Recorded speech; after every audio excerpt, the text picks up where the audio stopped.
live on YouTube? Sorry, I got logged in. Okay. Well, we have time, because the member has to, or the chair has to do the opening remarks. Yes, we have to do the. Okay.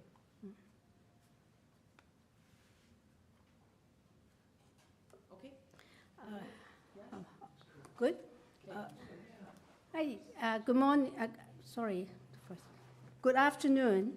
In accordance with Sections 45 and 53 of the Planning Act as amended in 1990, this meeting of the Committee of Adjustment of the City of Toronto is called to order. The Committee of Adjustment consider applications for variances from the provisions of the zoning that applies to property and also permission to extend or alter lawful non-conforming uses and consent to survey property to create new lots. And my name is Yim Chen. I will chair to this afternoon's hearing. I'd like to also introduce our panel member for today. And from my left is Ms. Ann Crawford, and from my right-hand side is Mr. Dylan Reed and Mr. Dino Labandi, and also Mr. Larry Clay. And our Deputy Secretary Treasurer today is Sabrina Salatino.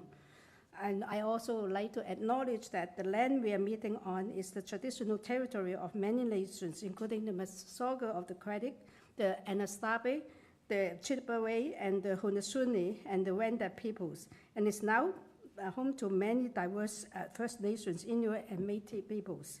We also acknowledge that Toronto is under Treaty 13 of the Mississaugas of the Credit. Committee of Adjustment public hearings are now conducted in a hybrid in-person and also virtual format. Some participants will make their submission in person, and others will participate online. The meetings are also streamed on the Toronto City Planning YouTube channel. Anyone wishing to view the hearing might watch on YouTube. Those who want to participate virtually and have registered in advance will be connecting with their computer, tablet, smartphone, or telephone, and have the options of participating via video or audio only. And all virtual participants will automatically be muted on entry. And when your item is called, you will be unmuted by the moderator, one person at a time. And we will ask you to mute your devices until you're called to speak. And those participating by video appearance will be temporarily upgraded to panelist status. And during this time, your camera will be enabled, and you will be visible during your 5-minute speaking time. At all other times, your video will be disabled, and you will be restated as attendee. For both in-person and virtual participants, Committee of Adjustment will share presentations submitted in accordance with the written submission deadlines. Those participating through WebEx are not allowed to use share screen or any other panelist control. And people, how to get a copy of the decision of the committee. If people attending in person today who want to receive a copy of the decision must fill out a decision request card, and those participating online need to submit a written request for decision by email. And please ensure that you include your name, address, and email address, because the Committee of Adjustment and the Toronto Local Appeal Body will be sending notifications and appeal updates by email. And if you do not agree with the decision, you might be able to appeal the decision to the TLAP, the local appeal body. Or in some limited circumstances, you can appeal to the Ontario Land Tribunal. However, the provincial government amended the Planning Act and generally removed rights of third parties to appeal Committee of Adjustment decisions. Only the applicant, the Minister of Municipal Affairs and Housing, and specified persons, as those terms defined in the Planning Act, are permitted to appeal decisions. Appeal instructions are set out at the bottom of the decision. And the following is the hearing procedure. And I will call each item listed on the agenda. And when an applicant or application is not contested, The agent or the applicant may proceed with the presentation if desired. When the committee does not require a presentation, applicants are to advise the chair should they wish to speak to the committee. The committee may also ask questions and or take the matter to the committee for decision. And each speaker, including the applicant or the agent, will be given a maximum of 5 minutes to address the committee. And I'll comment when you're reaching your 5 minutes. Any presentation and other materials you wish to submit to the committee must have been emailed in advance. Staff and committee members cannot accept material at the hearing. When addressing the committee, please clearly state your name and address, and please remember to confine your remark to the matters outlined in the application. The applicant or agent will proceed first and will make a presentation. And please note, the committee might not entertain revisions to the proposal at the hearing today.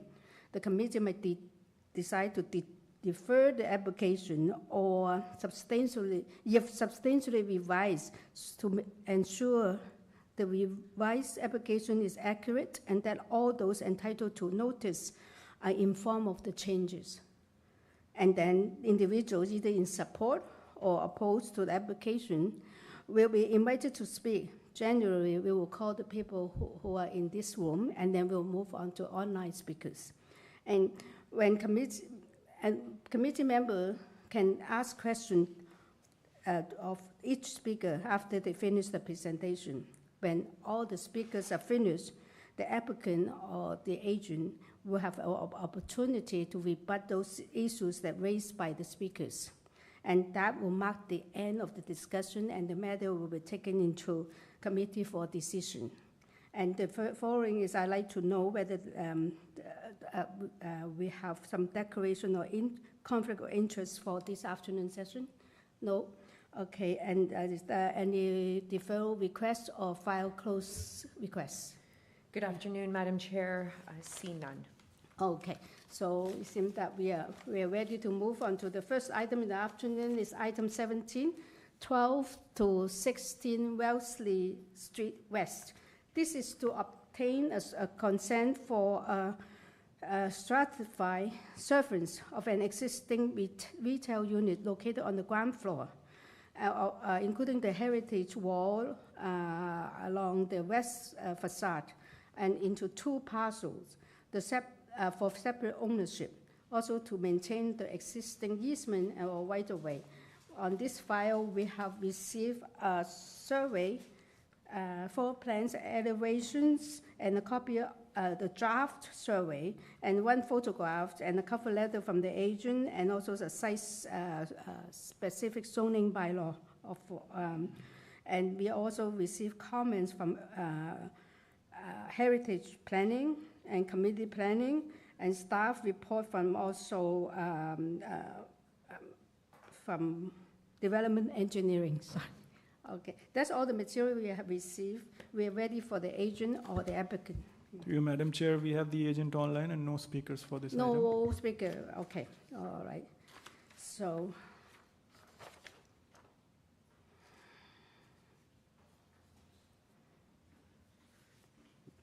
Hi. hi.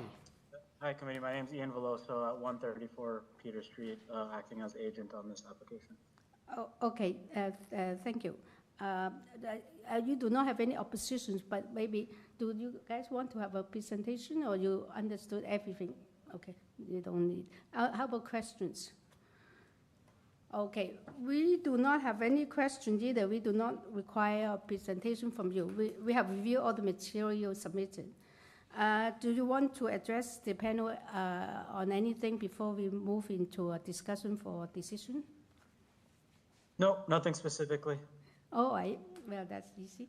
Now we are committee. Who would like to start with this one? Okay, Larry, look like you want to. I think this is a very straightforward application. It's just a stratified severance for Yes. some of the existing retail units in front of a major condo development. So I think it's quite understandable. I'm happy to move approval. We still have some conditions. Yeah, I'm just looking for them. Is the engineering condition? Yeah, engineering, surface condition, and also for urban forestry, part 2 has condition 3. I actually don't think I don't engineering has think- conditions. They say it's fine, there's no concerns. You don't have any- Oh, I'm ahead And of I don't think myself. there's any forestry. I'm is so there? sorry. No, the note is for next item, sorry. Through you, Madam Apologize. Chair, it would just be standard consent Consent. conditions that get imposed. Okay, thank you. So Yes. I'll move approval No- with no the standard comment. consent. Yeah, and you second, all right, that's what I said. And all in favor with that conditions? All in favor, yes. It's approved unanimously, thank you for coming, yeah. So the next item is, item 18 is 245 Torrens Avenue. This is to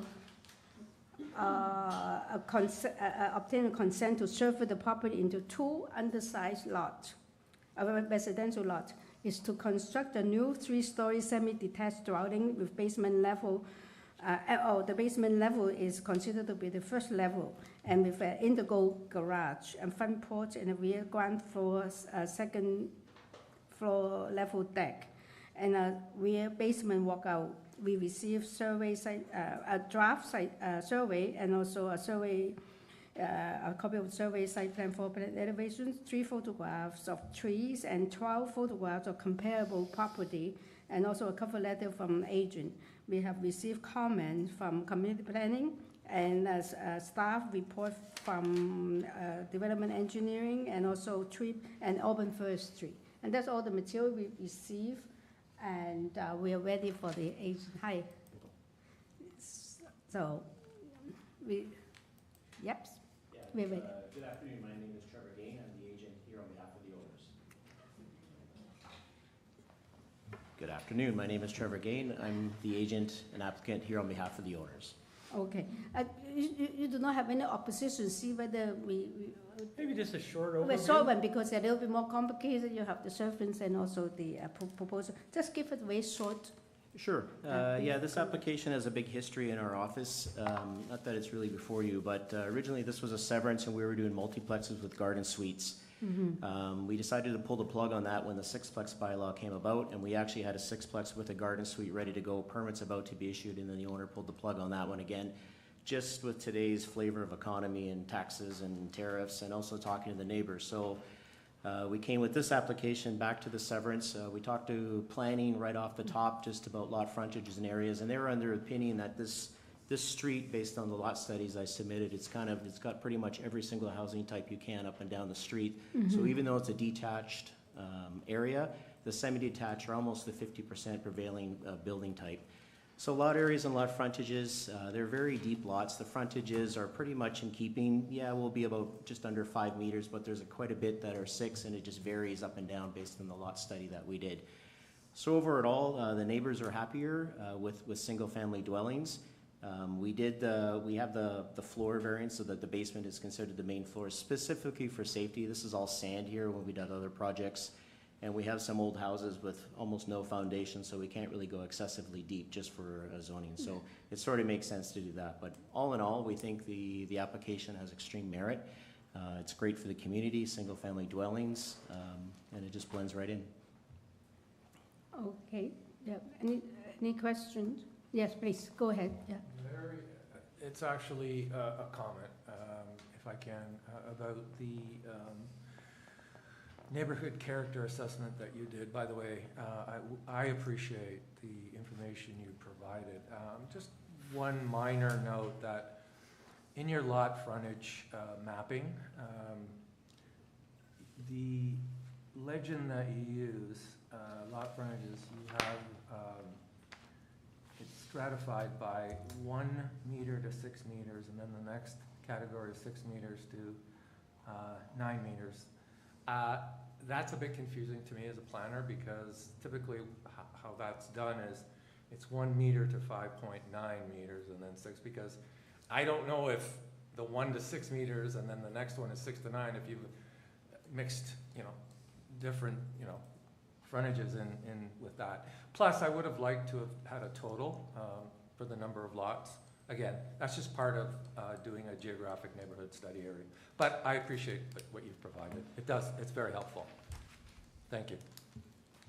Trevor was taking Yes, notes I on do that. have a question. Yeah, please, you ask yours first, and I have a question too. Yeah. Okay, I'm just wondering if you saw and considered or have any feedback on the urban forestry advisory comments about Yeah, the tree? yeah, we saw that. They have no major objections, but just like any forestry comment, we have a boulevard tree, and then our proposed driveways are maybe about 40%, 35% into the tree protection zone.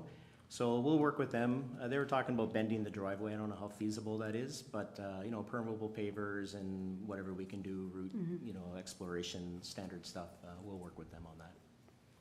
That is my question. Thank you for answering. Yeah, I actually have the same question. Is the part that they're talking about the driveway? Yeah. Okay.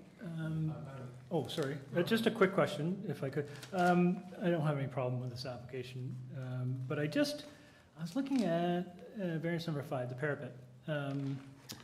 It just kind of stuck out at me, right? So I took my pen and I did a little bit of math. And by my calculation, the net height of the parapet is 0.65 meters. Does that jive with your number? Yeah, we designed the parapet at 0.3, which is the as-of-right parapet. This is the first time I've ever had this variance since 2013 when this bylaw came about. And I questioned the examiner on it, but when I guess if you dig into the reading of how the parapet, it's measured from the allowable height. Yes. So she was taking my allowable height at 7.2 meters, and then that's how she measured so we don't have like an 8-foot parapet or whatever. No, well, it's a 2 meter, I mean, that's what you're over, but Yeah, you're right, it's calculated against the permitted height of the main wall. Yeah.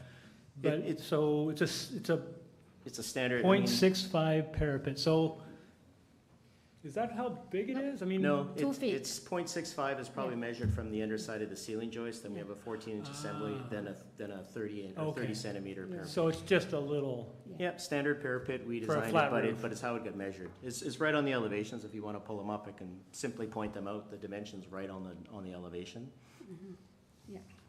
Okay, go ahead. Yeah.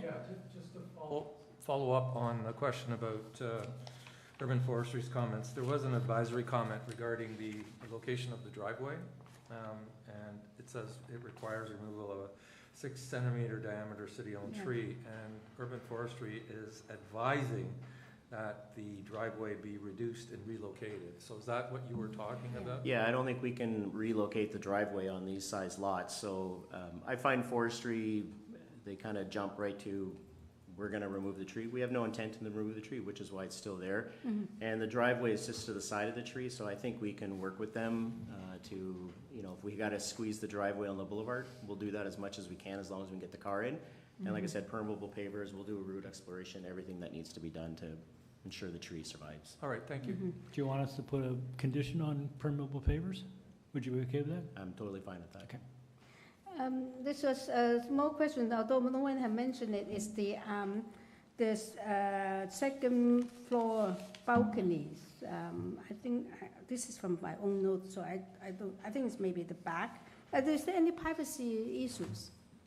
Yeah, no privacy. The second floor balcony is right on the screen. It's the ground floor balcony, actually, but because the basement is. I know, you have already mentioned because of the finding. I mean, privacy screens are standard procedure, so if the committee so chooses, if you want privacy screens on the two sides, I would ask not to put it on the back, just so we could see. No on the back, otherwise you get a whole box. And so then, on the and side, then just on the, maybe just on the outsides, because what we is have the outside?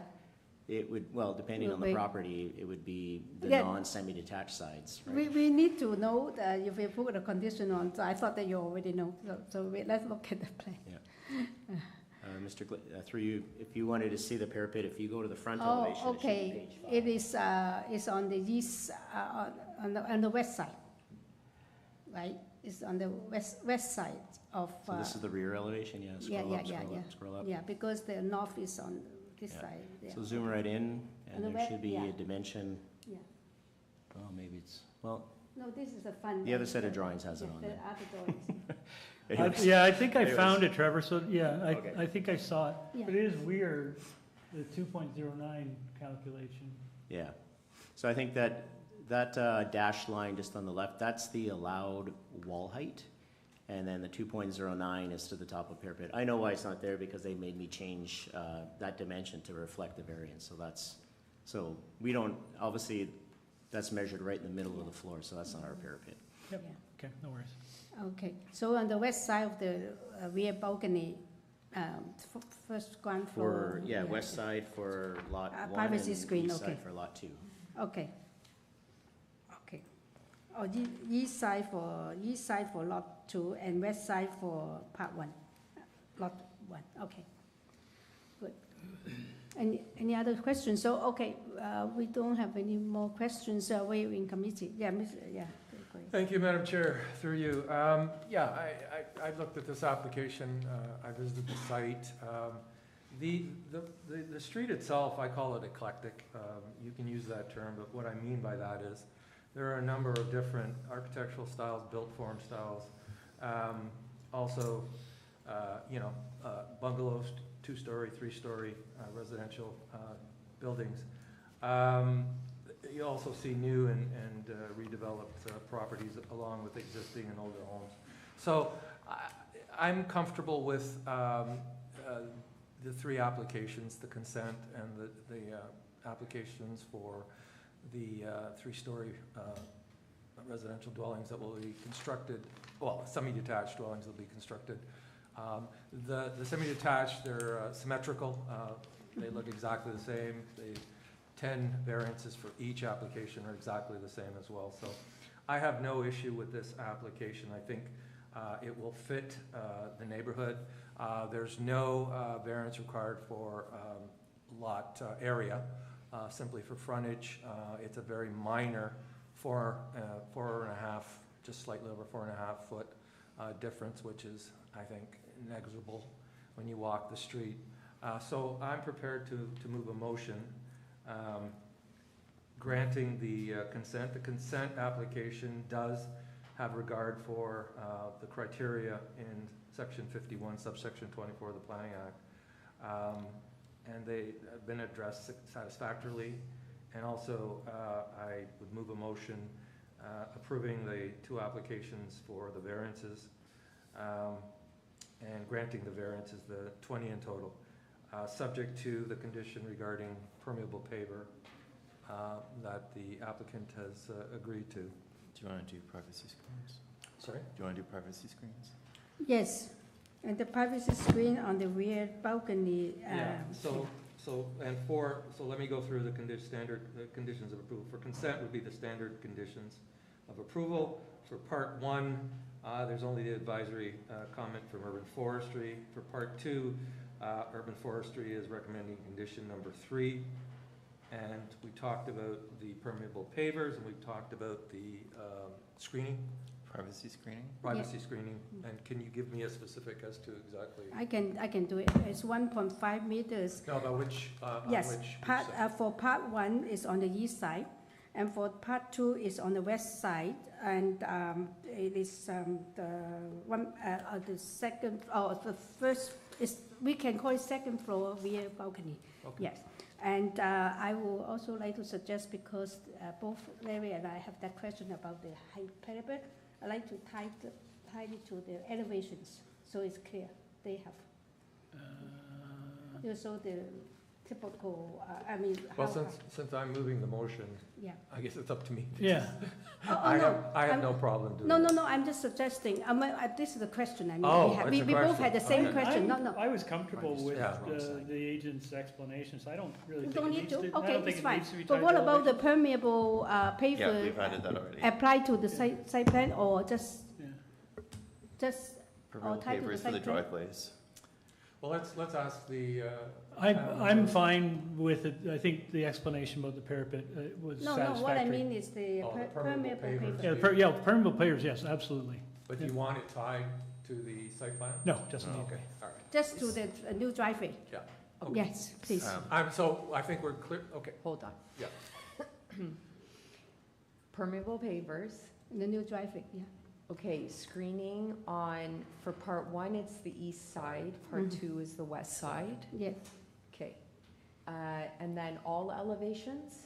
I No, don't think we it decide needs not to be to. the We're not- elevations. Part 1 is west side, part 2 is east side, okay. and then, We didn't need the elevations. I don't think Real it needs, no, elevation. it doesn't need to be. Yeah, it doesn't. We don't need that, yeah, we believe that it will be, then, okay, sorry about it, yeah, so I'm we sorry, have a for motion. staff, so we have that clear? Yeah. Oh, okay. We have a motion, I you want? wanted to second with a couple of comments. Yes, please, Um, yes. Just, I'm often concerned about side yard setback on new builds, but the side yard setbacks all on the street are all very, very narrow, so I think Okay. it totally fits with the space. And the height and the depth, I mean, it's a very deep lot, so I don't think the depth is a problem, and they won't be able to put a structure at the back, so I think that's not a problem. And the height, it's effectively a two-story building. We understand that, you know, there's engineering conditions and the desire for the integral garage. So, I mean, the height limit in the area is very low, and I think the height that's being proposed is entirely reasonable. So, happy to second. Okay, then we have a second, all in favor with the condition, all in favor with those conditions? Yeah, it's approved, thank you for coming. Yeah, thank you. And we move to item 19. It's 322 Queensdale Avenue. This is to alter the existing two-story semi-detached by constructing a new front cover porch and a basement walkout with a rear two-story addition. We have received a copy of the minutes from the last hearing, and also a copy of survey, a revised site plan, floor plan elevations, and cover letter from the agent. And we have corresponding from David Stan and also Sonia Kapur from 226 Queensdale Avenue. We also have oppositions, 245 letter of oppositions from Queensdale. All of them are on Queensdale Road. Yeah. Thank you. Through you, Madam Chair. Do we have further speakers? Through you, Madam Chair, we have the agent online, and we have 3 speakers in opposition and interest online as well as in person. Oh. Not online. Yeah. So we Okay, thank you, sorry. we do have someone else want to speak to this application, so we require a brief presentation from you. And do you have a presentation you want to bring up? I actually, just the drawings It's display. fine? Okay, so let's bring it up, and then when you're ready, we start, Yes. okay? Good afternoon, Chair, members. Thank you very much for having me. My name is Darren Hanna. I live at 486 Whitby Shores Greenway in Whitby, Ontario. I work with Avtech Designs. Okay. I have the both owners with me, Mia Kim Swallow and Wayne Swallow as well here with me. Okay. What we, just to give some history on this project, we proposed a much deeper rear addition in the previous. The outpouring from the community and members pushed me to defer our proposal and come back with a redesign. I literally went back and I changed every room. The only one I didn't change was the kitchen. I pulled everything back. I removed the rear deck. I even pushed the second floor back even further to address the members' comment on massing. So this new application is kind of what, we're right down to the bone on what we're looking for. So what we've previously, we're asking for 16% increase in coverage. We're now looking at less than 4.34% coverage. Everything else we comply with. There is a change to the front elevation, but that's a style request from the owners. Everything else falls within. Yes, yeah, I can see from the presentation, yeah. Yeah, it was your comment about massing that I changed. Yes, thank you very much. Yes, okay, so we will bring you back, but we would like to hear the oppositions now. You Perfect. finished, right? You're done? Yeah, that's okay, it. good. Yeah, let's Thank have you. the next speaker, please. Yeah.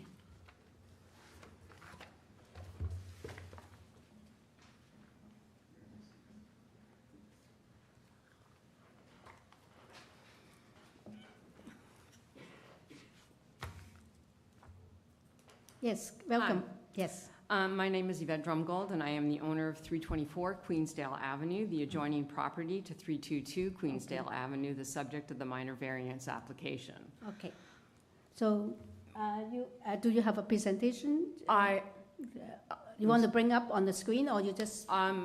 I didn't know how we were going to move forward with this. My letter of objection is part of the 6 that have been filed. Okay, that's fine. So And you can. I just thought I was going to just have a wee chat. Sure. No, yeah, to find out, today. you have 5 minutes to tell us your concern. right, I'm You can gonna- start anytime you want, yeah. I timed it, so I'm hoping that I don't fumble. So it was important for me to be here today, my second appearance, to put a face to my continued objection to the plans associated with this application.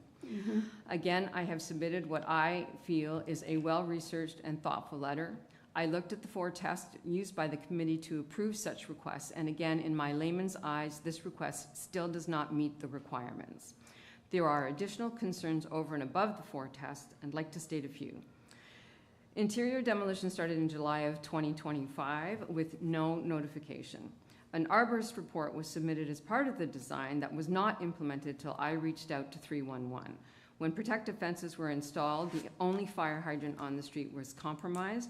I again reached out to Toronto Fire Station 242 and had the fence moved. When the interior of the 322 was torn out, the plumbing and water pipes share our same wall. The water at 322 was turned off on December 4, 2025. There were concerns about their pipes freezing. I didn't have that luxury. On over 3 occasions, I requested that they have some type of temporary material hung to cut down the drafts, to no avail. Concerns about the inspection status of the building permit pertaining to footings and foundations. The inspection took place on January 13, 2026. It did not pass. As of August 4, 2026, the status of not passed has not changed.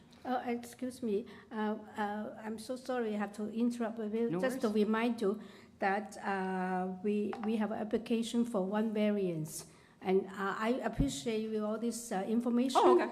Yeah, all this information is very important to you. We realize that. But the committee adjustment cannot deal with any kind of constructions or fire hydrant issues. To us, it's immaterial because we don't have the mandate to comment on those issues.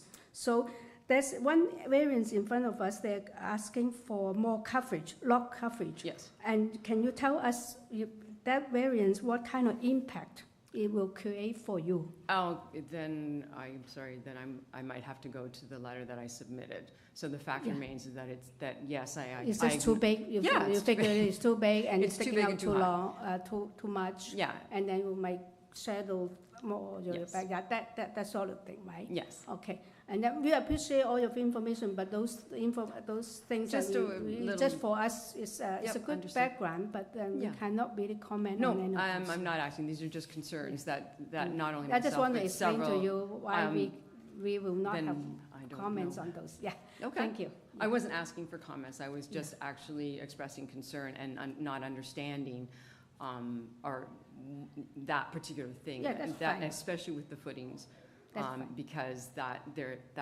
to me starts another process of Yeah, exactly. what they need What to do. I would advise you to do is that if they got approved or they move to the next step, is they have to apply for building permit.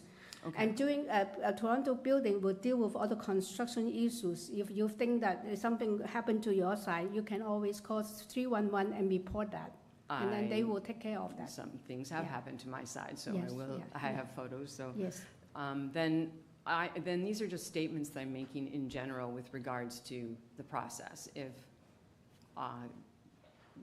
I'm not allowed to make those, then Oh, no, you're allowed, except that we cannot Understood. respond to it. Yeah. Okay. Yeah. Okay, now I am going to be stuck for a moment. I think one of the things I wanted to do is also take the opportunity to address the cover letter attached to the second application. Yeah. Is that okay to Yes, do? yes, Okay, sure, thank you. Mr. Hanna from Avtech states that this renovation is for the owner's family to reunite under one roof and provide a retirement home close to medical facilities as needed in their golden years. There are several generational families in this neighborhood. Renovations have been made to accommodate these families, none to the extent this design has taken.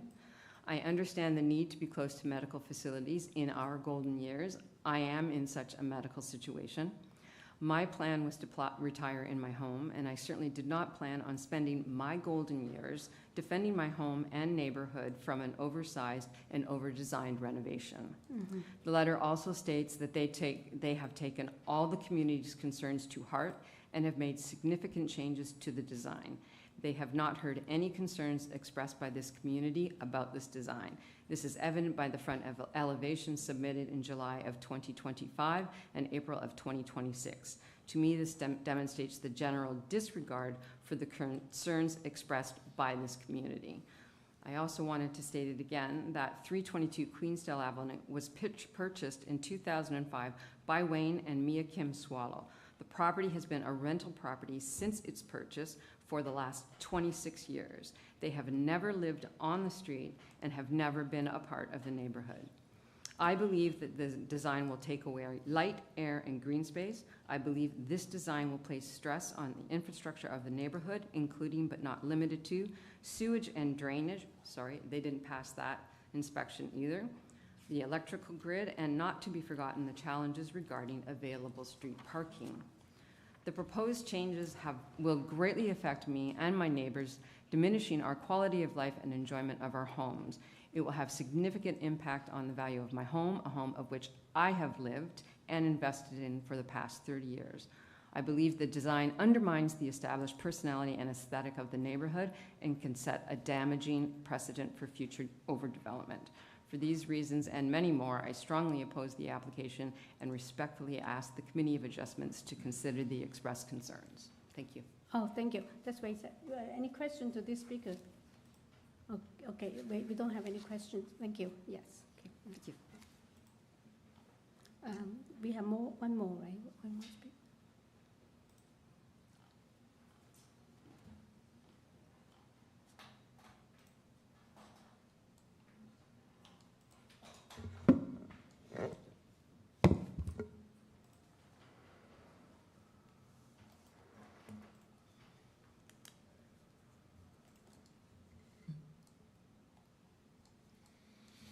Through Madam Chair, we'll unmute the... 100 is not valid. Hello. Hi. Can you hear me? Yes, we can hear you very well. Yes. Give us your name and address, please. Yeah. Sure. My name is Nisha Nair. I'm a resident of 329 Queensdale Avenue, which is right across from 322 Queensdale. Okay. That is part of the application. Yeah. I would like to bring to attention that in spite of the new plan that has been submitted, this picture that I have submitted as part of my letter shows you what the said measurement, revised measurement, if I may clarify again, looks like within my actual space of my home. This is more than 50% of my main living area. And that is what they are looking to extend behind the house. So it's not a small extension by any means. We are literally talking about an extension behind the house that is going to be more than 50% of the existing plot size. I have submitted another picture on this, which shows you what the space looks like behind the house. Now you can see my neighbor's driveway along the side, and you can see, imagine that space, the yellow line, that is more than 50% of the space that they are planning to extend. That is a 2-story extension. I did not move to this neighborhood so I could continue living in a space that resembled one of those townhouses from downtown, where my backyard feels like I'm just encumbered and capsuled by walls along all sides. This is going to make a huge difference to our neighborhood if you give permission to increase this extension, 2-story extension, to this level. There will be more and more applications that come out like this, and we will no longer have any green space. My husband and I spent a lot of money to move out of a townhouse downtown to this neighborhood exactly so we could have a beautiful green space in the back, and having people keep extending their homes in properties and lot slices that are not meant to accommodate such big extensions will make a huge difference. And I would really like to urge the committee to have someone come over and actually physically measure that space out so you can visually look. Because when you look at the numbers, sure, they say they've made a difference and you'll see a difference in the numbers. But when you measure it out and visually when you look at it, that marginal change in number does not make a big difference. It is going to be extremely large and it is not going to look good in our neighborhood. And we should really make sure that we are not making extensions that are so large that other people's backyards and green space is going to be affected. Not to mention this is a semi-detached, and changing the appearance of a semi-detached while the other home remains looking the same is going to ruin the curb appeal of the neighborhood. And if it was a detached home, we could be a little more flexible on this, but it is a semi-detached, and I would like to urge the committee to keep that in mind. Mhm. That's all from me. Thank you so much. Thank you. Any question to this speaker? No? Okay, thank you. Now, we finished our speakers, right? So we can bring back the applicant. And first of all, maybe you can address the concerns that raised by the two previous speakers, and then and then afterwards we can give you our questions. Yeah, if we do have some. Thank you so much, Madam Chair. Just because it's the closest to memory, the pictures that were submitted from across the street. I understand. I was looking at it today, and the lot sizes are very different. Also, where the garage falls in. So. This property doesn't have that setback. We're still providing over 11 meters of rear yard. Mm-hmm. I know that well exceeds what's minimum. So I do understand that we don't want to be losing green space, but I still think what we've done is we've taken the steps to provide the room we need for the family and still maintain that rear yard. In regards to our neighbor and Yvette, the construction that she's referring to was under separate permit. Everything was within, and I do apologize for any issues that occurred during that.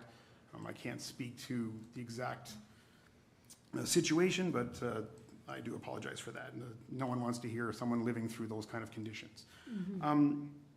As it relates to we really, since we are only applying for a 4.34% increase, mm-hmm. I still feel that we fall within a minor variance, mm-hmm. and we have not eroded the current zoning. Mm-hmm. Okay, thank you. We have questions. Yes, please go ahead, Mr. Thank Lumber. you, really quick. Thank you, Madam Chair, through you. The wood deck that is shown on the site plan, that's not in the purpose of the application, is that? We've removed it. It was included in coverage, right. And that was the rear deck is not a hill to die on for us, so it was quickly removed. Right. This property has a depth of 100 feet. Would you consider that to be sort of standard on this side of the street, different from the other side? Yeah, from the review I did on Google Maps, I think it's a little bit further on the north and the south side, and they do vary. It's nice to have a lot of that size in Toronto. I'm quite surprised. And to echo the comment that you heard from the last speaker, well, not echo, but I want to question. The individual stated that she thought this was a 50%, this is the way I interpreted her comment, this 50% addition to the lot. I think she's referring to the size of the existing house. Yeah. And again, I think they're slightly smaller on the south side based on visual. We are adding quite a bit, but again, we're staying within that under 5%. And I'm familiar with this area. So it's within an MPTSA, which does permit additional density. You're aware of that, mm-hmm. right? And it's very close to Woodbine Avenue, which is considered or designated major street in the official plan. And it's well served by public transit and transit in general? Yep. Okay, thank you. Okay, thank you. Any other questions? No, yeah, we are in commission. Yeah, sorry, the owners just came for support, and if there's any questions I have. No, it's fine. I'm just asking, not everybody Sorry. for question. I'm asking a panel member. Any question to you? Okay. Any questions from the panel? No? Okay. We have finished our discussion now. We are going to be in committee. Who want to start? I just want to remind everybody here that it seems to be, I think we know, but maybe some people forget, they're asking for one variance. And there's no depth, no height, no FSI, nothing else. So in terms of, it means that if the coverage is the lot coverage, means that maybe if the configuration is changed a little bit, they don't even need to come here. But they're allowed to build what the height, and also the extension, there's no backyard setback. Okay, Larry. Yeah, I'll sound start this better, one off. right? I wasn't part of the original, I don't think I was part of the original application, but first of all, I'd like to thank the neighbor from 324 and others that have participated in this process. This is an application that, for all intents and purposes, as of right. There is no length, no depth, no height variation. There's no soft landscaping variance. There's no setback variance. I would conjecture that this process has worked, in this case, extremely well.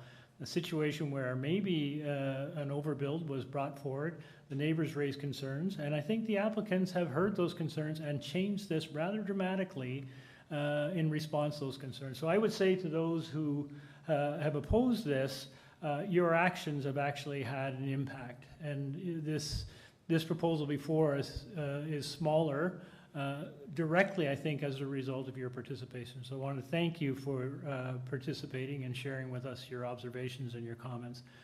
Having said that, this is a very modest proposal, is mostly within the parameters of the bylaw.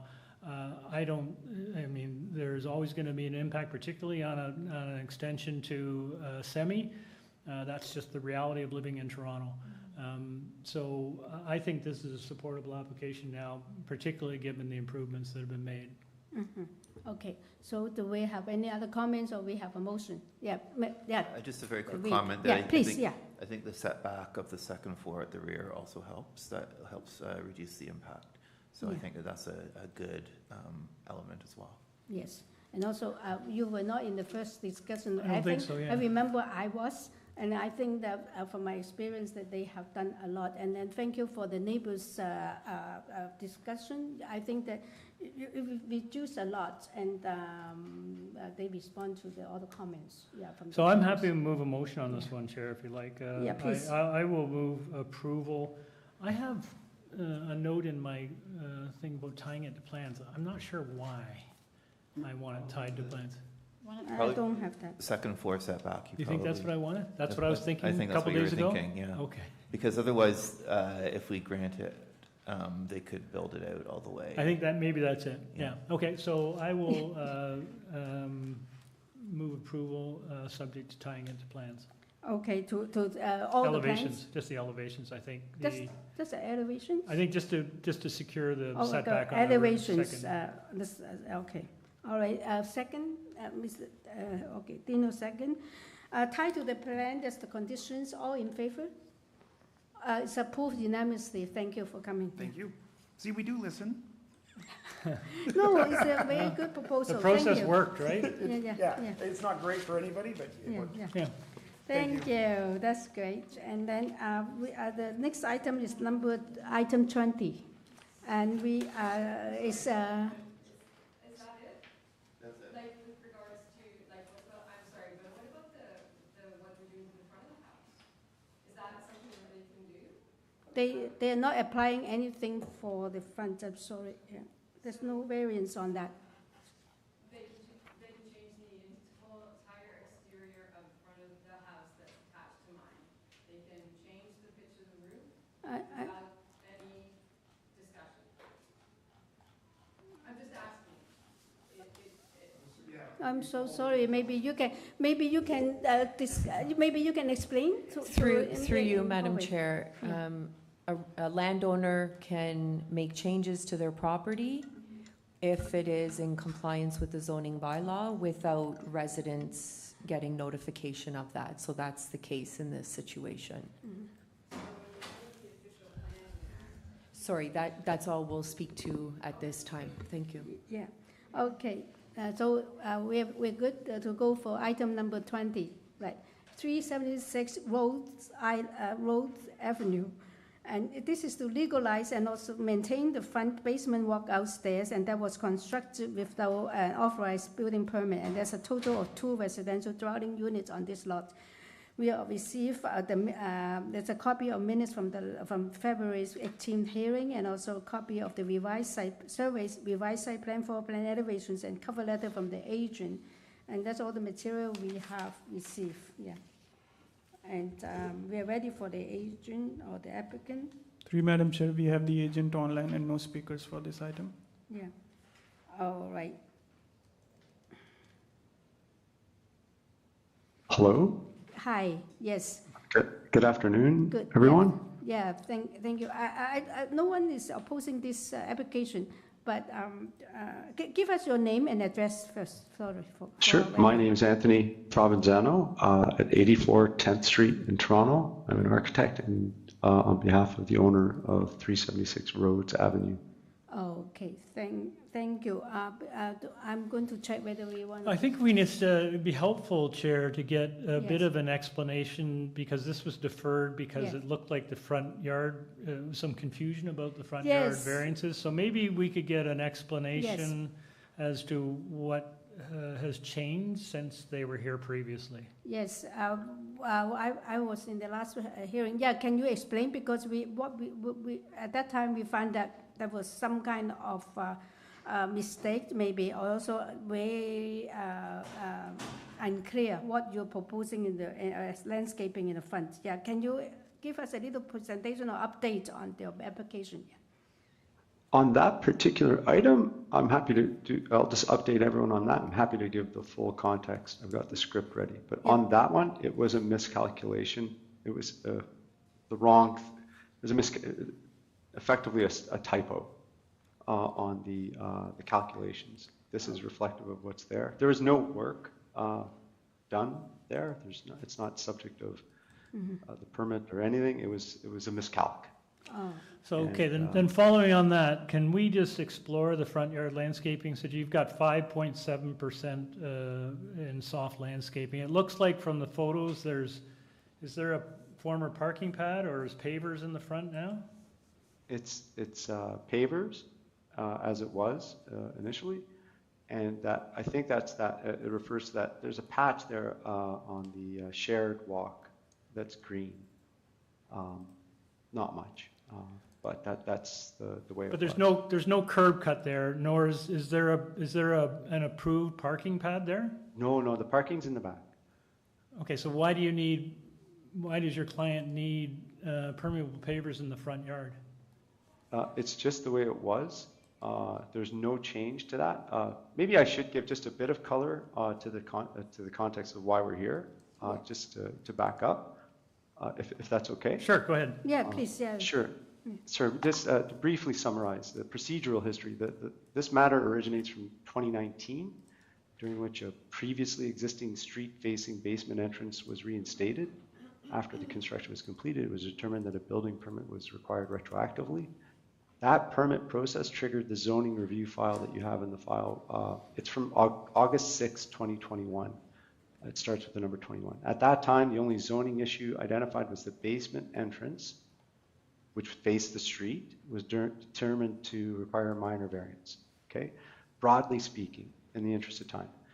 The matter got caught up in the COVID-19 period when the committee and scheduling and operations were affected. This fell through the cracks. As a result, it didn't process in the ordinary way. Fast forward, because the permit was still open, the order comply was issued, we had to restart this whole process. In the intervening time, the new zoning application certificate, the one that we're here for, no longer identifies the basement entrance as requiring a variance. So in other words, the issue that originally initiated this process is no longer an issue. Instead, the new one identified front yard landscaping provisions under the section 10.5.50.10, and that's why we're here regarding the percentages. I just want to emphasize clearly, That's good. there's no work proposed in the front yard. Nothing new is happening. It's the existing, if it's non-compliant, it was existing and non-compliant. So since the other hearing, the numbers, the metrics are now corrected, and that's why we're here. It's because of the process took so long, and the old variance doesn't require, this sort of propped up. It wasn't an issue initially. Does that clarify things? Yeah, actually, I do understand too. Yeah. Okay. Yeah. Okay, more questions, right? Yep. Yeah, we have more questions for you. Thank you, Madam Chair. Absolutely. Through you, to the applicant's representative. You have two variances that are being requested. They're both related to landscaping in one sense or another. The second one is very concerning to me, and that is that a minimum of 75% of the front yard landscaping must be soft. You're proposing 5.7%. That's pretty much 70% decrease. I noticed too in your photos they provided, it appears to me that the rear yard consists of interlock and artificial turf. Is that correct? Yes. All right. Artificial turf is not permitted in Toronto. Were you aware of that? I am not aware of that. That's a condition that I'm not privy to. Okay. So there's no, so you were just talking about conditions not changing. So the front yard you're suggesting is not changing with this proposal? That's correct. And the rear yard will remain the same? That's correct. So what you're suggesting is variance number 2 is an existing condition. So a minimum 75% is required, but what's being provided is what's there and has been there. Yeah, effectively, correct. You're correct. I would characterize it not as proposed, but existing. It's more of an accounting than a proposal. If this was a proposal, we would adhere, but it's more an accounting of what's there. And you... and I don't know what... Yeah. Sorry. No, that's okay. I apologize. I interjected. I'm just going to make suggest one other thing. In your explanation that in the file, you say that the relief sought is procedural in nature. Can you explain that, please? Well, I think it's a result of... There's nothing here, like the intent of the landscape provisions was to preserve the neighborhood character in appropriate front yard conditions. The conditions we have long existed and are unchanged. So the condition is long standing. It's not created as a part of an application. Nothing's being expanded. The owner has now sort of gone through this process. We're here because of the process and the reading of the variances. That's what I was alluding to. Had this worked out the first time, this wasn't an issue back then. Well, because of that. Yeah, it's more of the extended process. I apologize if I mischaracterized that. No, it's okay. I disagree because if you look at the many of the homes on the street, while they don't have a lot of front yard landscaping, they do have front yard landscaping, soft landscaping, in one form or another. So this is a bit out of character. But anyway, I'll leave it at that. Okay. Thank you. We have more questions, please. Yeah, go ahead, Ms. Just to follow up in terms of the rear yard, it looks like the turf is on the site plan as soft landscaping. Was this a waiver? Do we know? Was this a waiver or was there an examiner? Through you, Madam Chair, it is a zoning review. Oh, okay, so the zoner didn't look in the backyard, I guess. Well, the site plan shows soft landscaping, and I'm not certain that the zoning examiner knows that it's artificial turf. We will tie it to the site plan and put the condition that it has to be soft landscaping instead of That's assuming we're going to turf. approve this. I'm not entirely convinced. I just wanted to draw the attention to the photos that you supplied in your first application, if you look at photo 1, that front yard, it looks like it's paved with pavers that has weeds and stuff in it. And then if you look at photo 3, photo 1 was like 2024 on Google Maps, and this is now a more recent one. So did your client redo the front yard in the past year? I'm not sure when, but it has been. Looks pretty new. Recently, like since Google Earth and the picture's done, in situ as it was, it's the same materials, just upgraded. Right. That kind of thing. That's correct. But no change, no expansion, no changes other than the new materials. Okay. That's correct. Mm-hmm. Please, So- you have more questions, Just please. one last question. Yeah. So following on that discussion, your site, and what my colleague, member Crawford stated, your site plan shows soft landscaping in the rear yard. Is that what you're putting in? I wasn't aware of the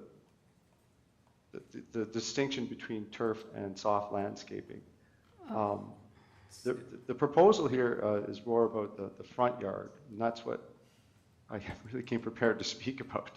I'm not sure what can be done. There's no new work proposed here. So were you the one that prepared the drawings? I did. And so I have to say, yeah. I have to say, I have not even been to the site, but that notwithstanding, I apologize for the inaccuracy. Right. Thank you. Mm-hmm. Okay. Do we have any more questions? Okay, we can start with so turf is not soft landscaping. I think that when you go for zoning review certificate, you submit your drawings. I do not think that you have to have photographs. So this building examiner will base on the drawing to say it's soft landscaping. So he has to provide soft landscaping, not artificial turf, if we're going to approve it. That's what I'm trying to say. He cannot substitute it. Right, yeah. I will point out that the only reason we know that it's wrong is because they actually submitted photos of the rear. To us, yes. Yes, which they didn't need to do because it's actually all about the front. Yeah. So I'm a little wary of, I mean, yes, it's, not a correct thing, but it's really not in front of us. And, it's not really, we wouldn't have known except for the information that they've actually provided. So I don't really want to ding them for the rear landscape. Oh, no, only because it's part of the package of information, though. I know. They could have said the real thing, which is not soft landscape. If they say that on the site plan, they should say artificial turf. At least it's part of the correct information. Yeah. Since they have presented to us, it's contradiction to what we see. And to be quite honest with you, Yeah. you can only see a little bit of it. We're assuming that's turf, right? Does anyone know whether that's turf or not? Well, he confirmed it. He confirmed it? Yeah, we asked. He and he confirmed confirmed Oh, it. I didn't. He only said that I was looking and trying to help the guy out. He didn't realize that. Yeah, he artificial did not turf know the doesn't count. difference. He's soft land. Fair enough. Through you, Madam Chair, the Yes. concern here is, are there variances that haven't been captured because of that situation? Or they will That's- miss a variance if the information is incorrect. They will miss a landscaping variance. That's what it's still part of the application. You cannot say that they did not apply for it and it's still they will have to come if this misleading information. I'll just be a little more provocative on that. I'd be interested in your thoughts, but I'm not entirely convinced about the front yard either. When 75% is required and only 6% is there, I get this existing condition, but it looks like it was upgraded in the past year, and I don't know. That's a pretty big, steep difference in landscaping. As Dino points out, if you go up and down the street, most, if not all, homes have considerably more soft landscaping in the front. So and I don't understand the reason for it. If it's not a parking pad, I don't understand why it's hardscaped. Can I help you a little bit? From the last deferred package, the front landscaping, they actually were proposing 46.4%. And this time they come back with only 5% or something. The reason they deferred was because we knew that we could see that was wrong. Yeah, we knew it was totally wrong, yes. So he's come back and telling us exactly what it really is, right? Yeah, exactly. Yeah. So I'd like to hear your guys' thought, but I'm somewhat uncomfortable with that ratio. Somewhat, only because I did not, in the minute, we did not just specify the front. We actually were talking about the whole landscaping plan. We actually discovered the rear yard too, except that if you say the soft landscaping, they cannot, it is a misleading information, it's an artificial turf. That's what I'm trying to say. It seems to me that there's a legitimate case for a walkway, but I'm not too sure that the entire front yard needs to be paved. Okay. Does anyone else have an issue with reading variance number 1? A minimum of 100% of the front yard? How do you get more than 100%? Oh, landscaping. It's landscaping. No, I understand that, but more than 100% of the area? How do you do that? A minimum of 100%. Minimum is also can be equal. Anyway. Just weird wording, I guess. Yeah, it is weird wording. Okay, let's. Okay, I think that we sort of know what our concerns. Do I have a motion, please? Well, I wondered whether folks had views on the front yards. That's before we get on a motion. Oh, I agree with your comment on it. Okay. Yes. But what are you proposing? I agree with your comment too. I mean, I think people do it because they don't like to maintain, right? They don't like to maintain grass, but you could just put garden. So the alternative is refuse it. Let's have a motion and see how it goes. My own feeling is, I just feel that they haven't actually, they aren't proposing any work, and haven't. So I'm not into the refusal, but I totally understand the desire to do that. So. Okay. So let's get a motion and see how it goes. Okay. Yeah. Larry. Sure. For the reasons I've suggested, I'm going to. It just strikes me that maybe don't have to be full 75%, but I'd like to see something a whole lot better than 5.7%. So I'm going to make a motion to refuse. Okay. Anyone second? Ms. Corvett second, and all in favor to refuse. 4-1 and Mr. Dylan. You dissent? Yeah, I dissent. Okay, yeah. 4-1, refuse.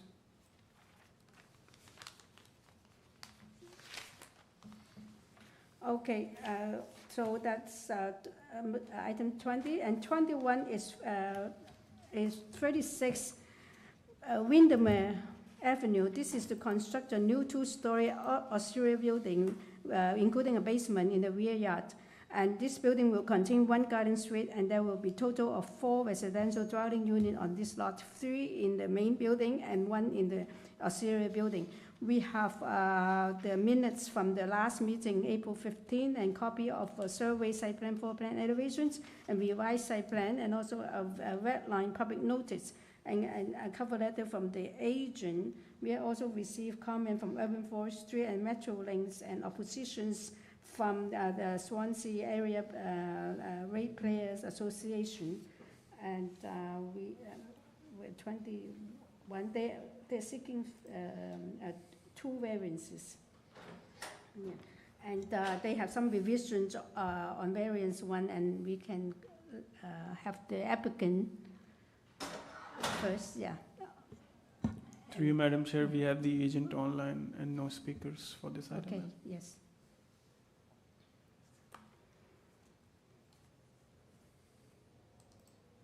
Ali Shokeri, 326 Shepherd Avenue East. Good afternoon. Yeah, good afternoon.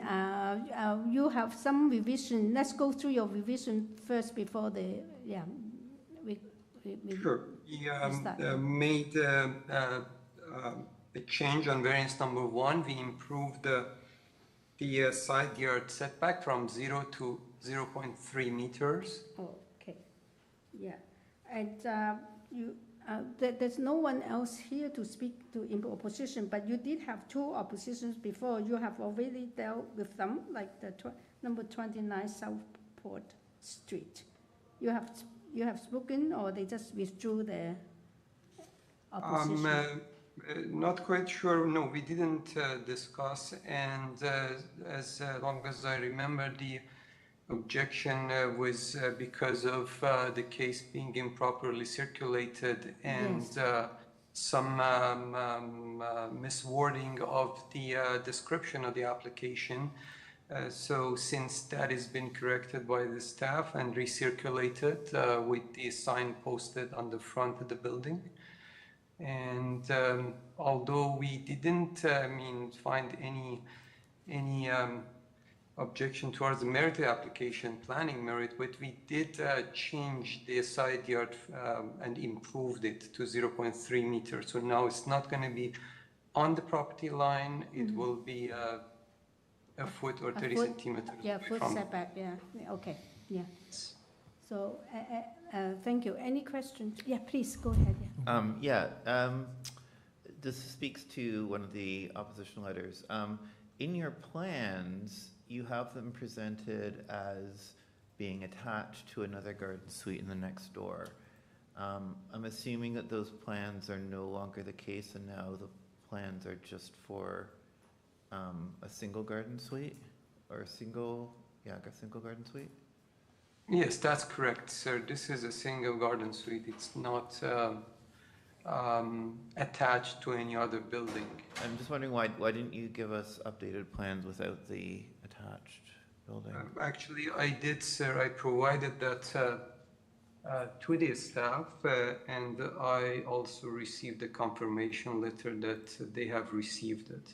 Okay. And it's added to the agenda package. Is the revised?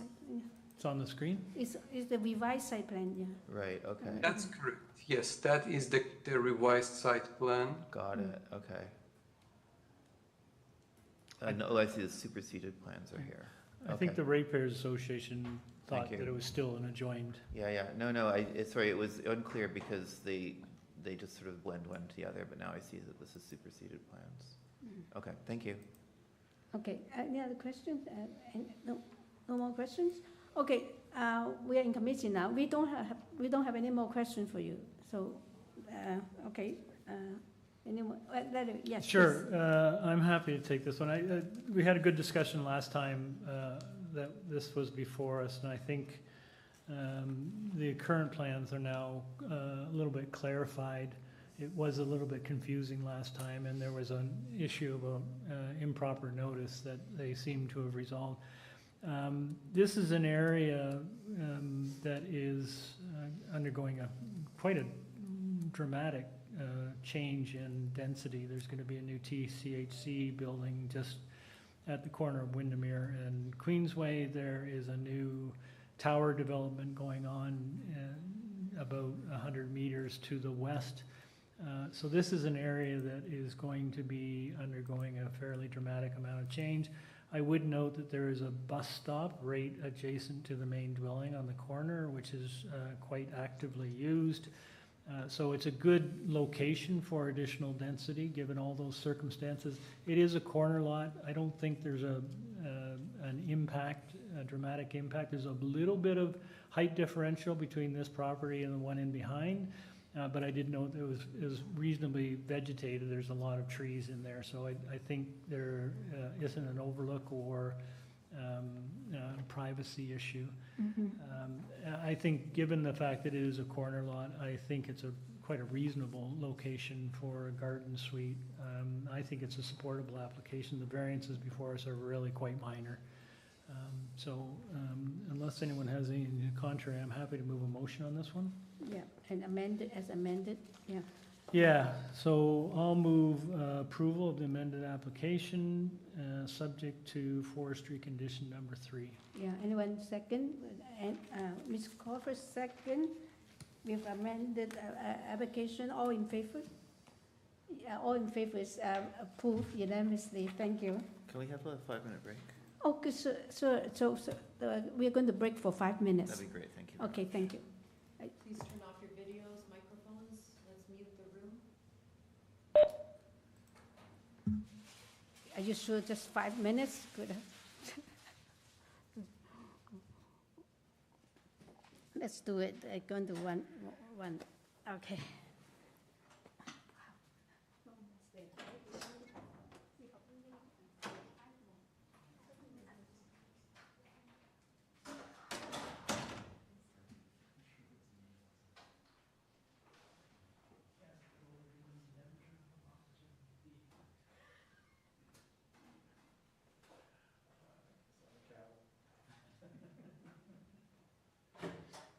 You're absolutely correct.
Make sure everyone's water glass is full. All she said to me was, don't forget glasses, don't forget cords.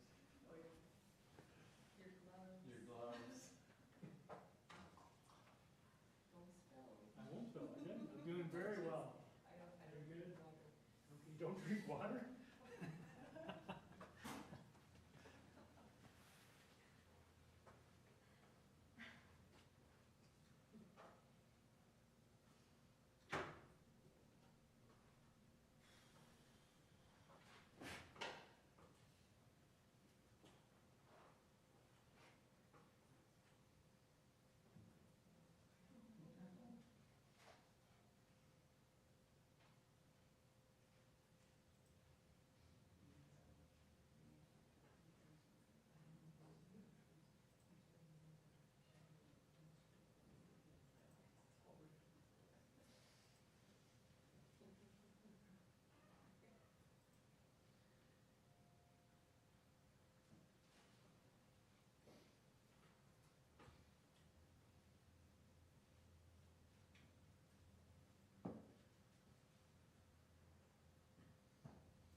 All right.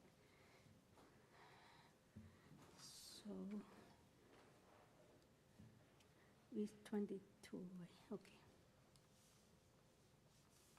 Members, please turn on your videos, microphones. Please unmute the room. Oh, okay.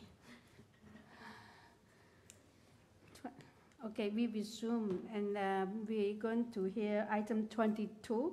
Is 41 Winnifred Avenue. This is to alter the existing two-story detached dwelling by constructing a front two-story addition and a covered front porch with stair and a front second-story balcony.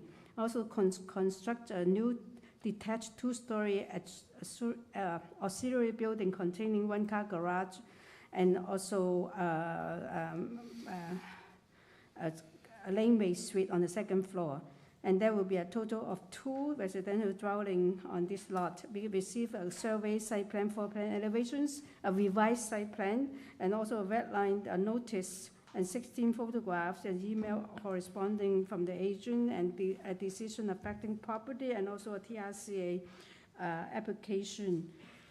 And we have comments from transportation, community planning, and also TRCA.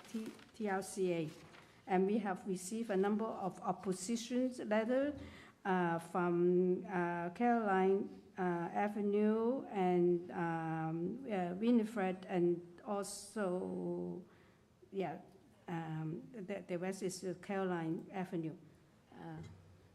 To you, Madam Chair, we have the agent online and no speakers for this item. No other speakers? No one speakers. Oh, okay, thank you.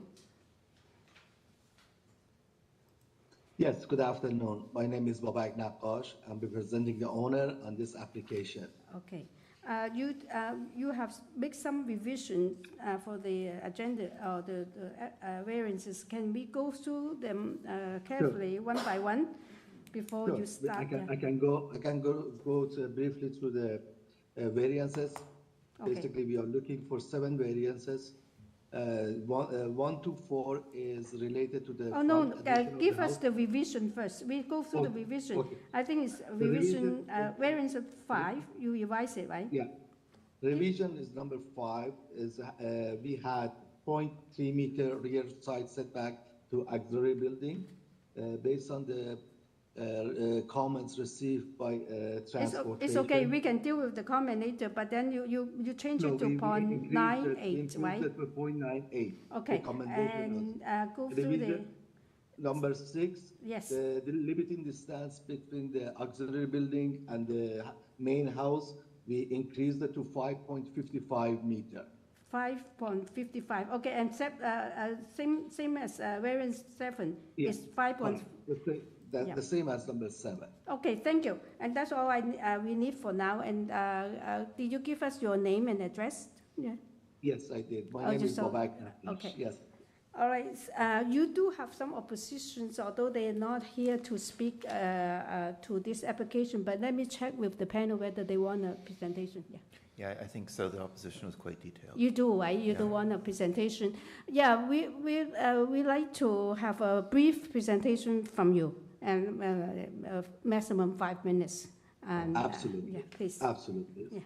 Basically, the nature of this project is to do the front addition to the property with the covered porch. I just want to correct the wording. Is 1-story addition to the front. And the porch extend over the same line as the neighbor porch. And we have 4 variances for this front addition, variance number 1 to 4, which is mostly a side yard setback, front yard setback. I'm just going to go detail to them. Number 1 and 3 is for the south side yard setback. In lieu of 0.9, we are going with 0.53, the same line as the existing building. And variance number 2, we should have 4.65 meter front yard setback. It's been reduced to 3.07 in line with north side neighbor. And there is one variance number 4 for the front step of the front addition. If you open the site plan, I can just a site plan. Yes, this one. The number 4 is the step going to the porch. the setback supposed to be 0.6 meter. We are asking for 0.23 meter setbacks from the property line. Variance number 5 and 6 and 7 is related to auxiliary building at the back, which we improved it based on our communication with the planning department and the recommendation from the transportation. Variance number 5 is a rear setback, which originally we had it as a 0.3. Based on the transportation recommendation for the lane widening, we increased it to 0.98 meter to meet the recommendations. Variance number 6 and 7, the distance between the main building and the auxiliary building has been increased to 5.55 based on recommendation of planning department. So we increased that and reduced the size of the auxiliary building. So these are the variances we are looking for to obtain from committee adjustment today. If any question you have, I'm open to answer any question and concern. Yeah, so just to clarify, so in order to meet the transportation requirements, you didn't move it, you just shrank the size of the That's correct. That's correct. Okay. We reduced the size of the auxiliary building. Right. Okay. So I mean, first of all, I appreciate that you've taken measures to accommodate both transportation and planning concerns. The resulting suite is quite small. Do you feel that it's still large enough to be a reasonable studio suite? Yeah, it's a fair living space to compare to the lot size.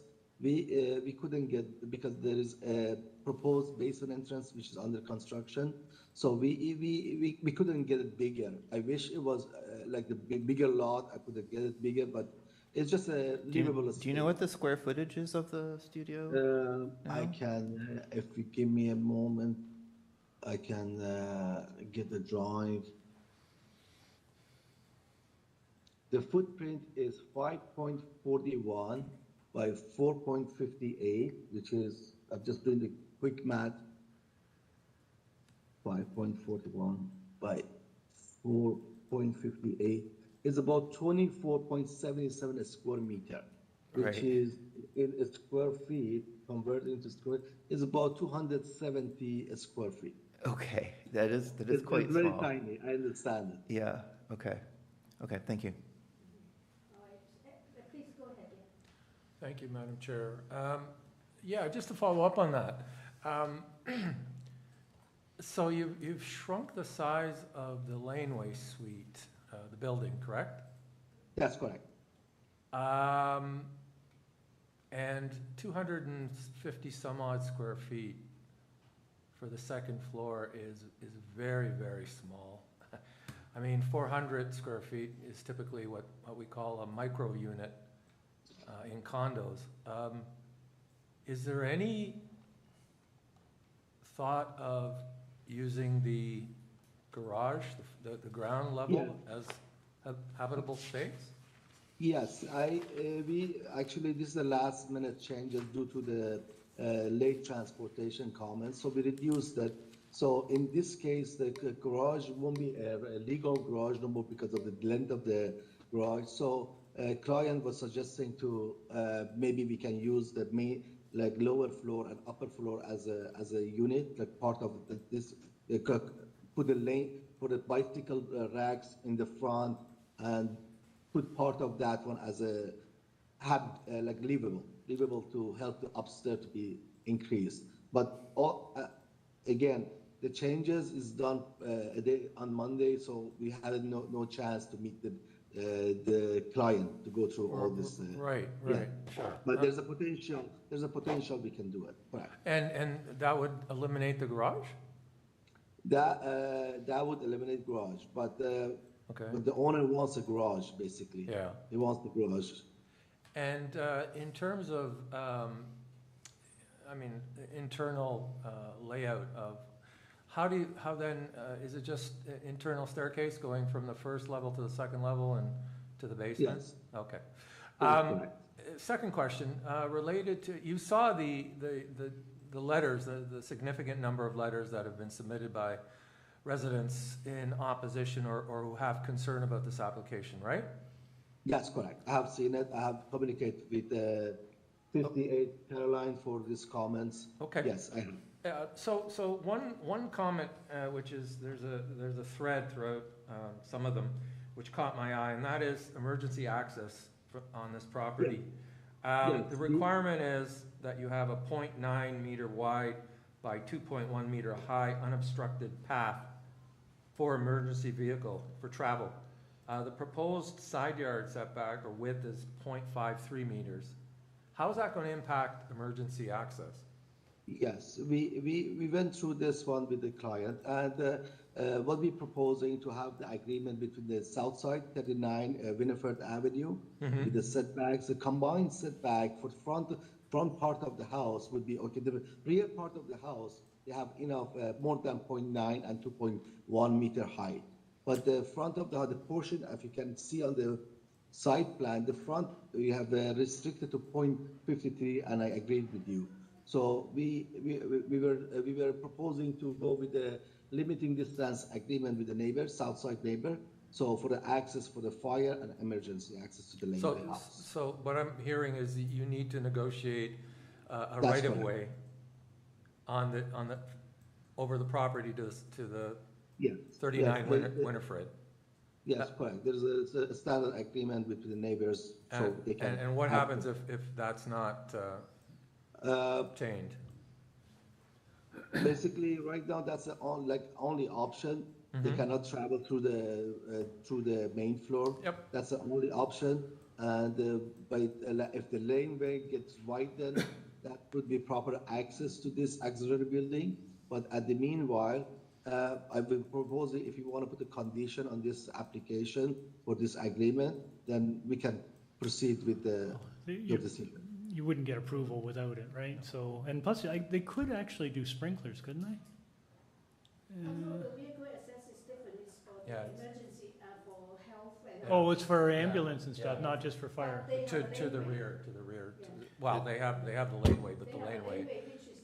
It's pretty narrow back there. Yeah, exactly. So that's my concern. Yeah. Thank you. So if they don't get that approval for accident, they won't be able to, Yeah, they still have to comply with a few other requirements, like the fire hydrant distances.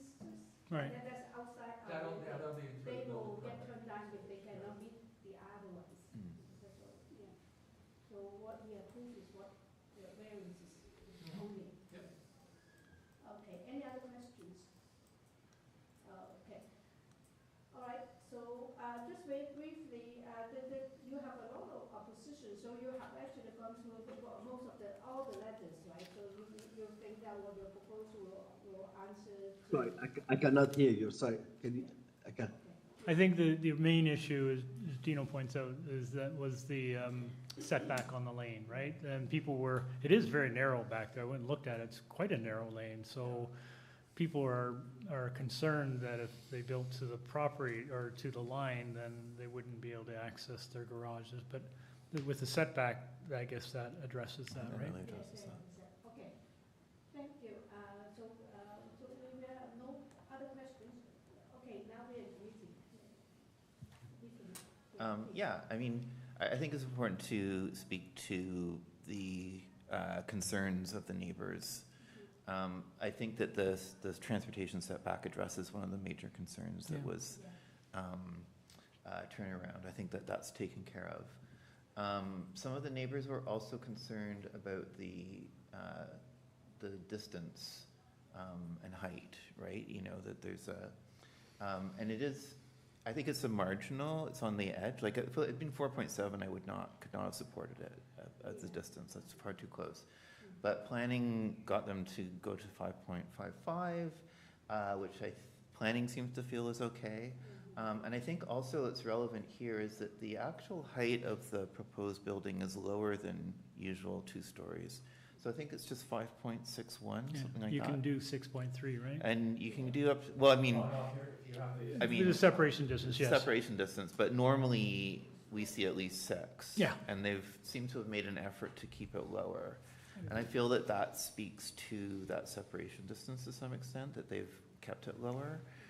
So to me, that means, I think it's satisfactory because of that the fact that it's a little bit lower than usual as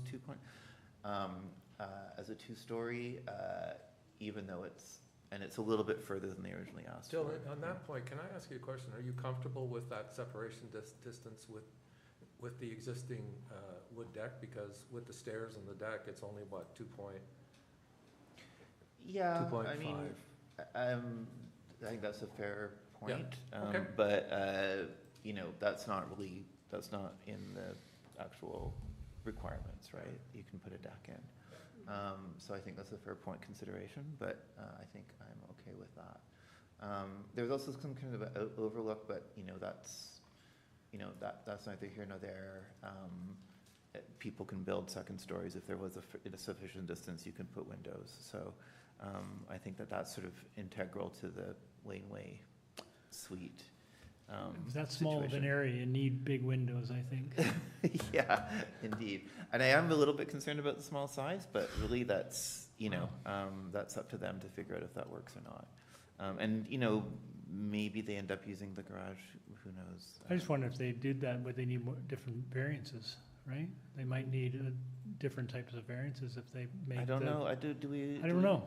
I don't think there's a minimum size. I don't think the garage would be a variance. Like, we didn't get any comment for requirement of garage. It doesn't matter. It's at his risk anyway. So Yeah. Well, I guess he was mentioning whether the garage is no variance. I don't really know. We cannot anticipate what they want. No. Exactly. The garage may now be undersized and require its own variances, but in that case, they'll just have to come back. Yeah. So I think that, it's a little bit on the edge, but I think I can support it. Do I move a motion? I don't know, does anyone else want to comment? Other people have thoughts? I agree with you. Okay. I'll just add that variance number 5, I believe, is now actually eliminated because of OREG 25725. It actually complies. So I think it's 6 variances in total. Oh, yeah, that's true. It may well be, but we can, yeah. Okay, so it's amended agenda, right? Sorry, I missed that conversation. So what are you saying about variance 5? Variance number 5 is now compliant because if you add the 10% reduction through OREG 25725, it's actually compliant.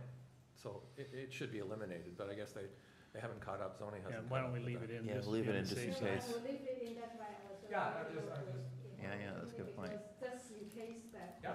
Would that setback apply to laneways? I thought that was just side yard. I thought it was just side yard. Laneway because you need the access. I wonder if it applies there or not.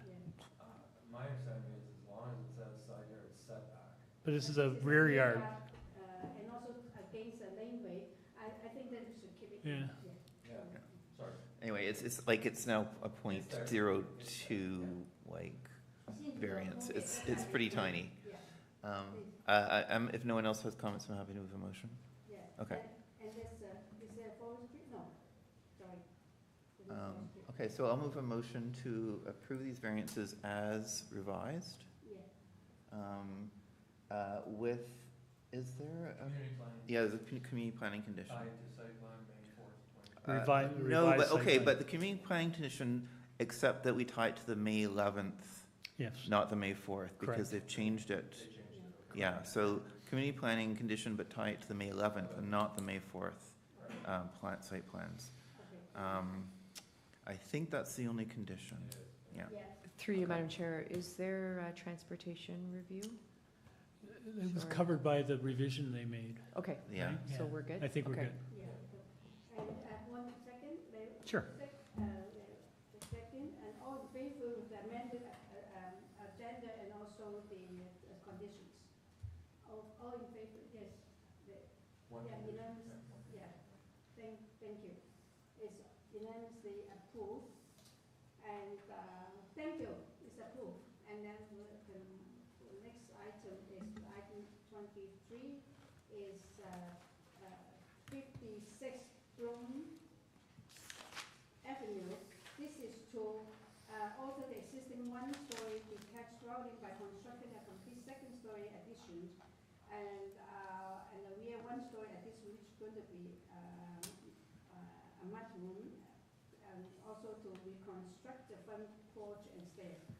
We received survey site plan elevations and 3 photographs, and also support from a 55 BLOEM Avenue. And we are ready for the applicant. They're asking for 5 variances. To you, Madam Chair, we have the agent online and no registered speakers for this item. Hello, good afternoon, Madam Chair and committee members. My name is Eddie Perez. I'm at 537 Rogers Road. And as you noted, we're proposing to add a second-story addition and a small little addition over an existing veranda at the rear of the property. Since you do not have any opposition, see whether anyone wants to have a presentation first.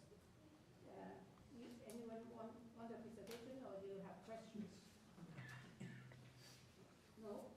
Okay, we do not have any question either. It seems to be quite a straightforward application. And we're ready to discuss this. Do you have anything you want to address the panel before we move into discussion? Yeah, it's just very, very straightforward application, as you noted. I'll be happy to answer any questions if you have any. Thank you. Thank you. So now we're in the Just the rear yard landscaping, right? So. Yeah, I don't have any. Yeah, it's a bit low, lower, but it's not. It's still acceptable. There's no other opportunity to increase it. So who would like to start with this one? Yeah, there's not much opportunity to get more. Oh.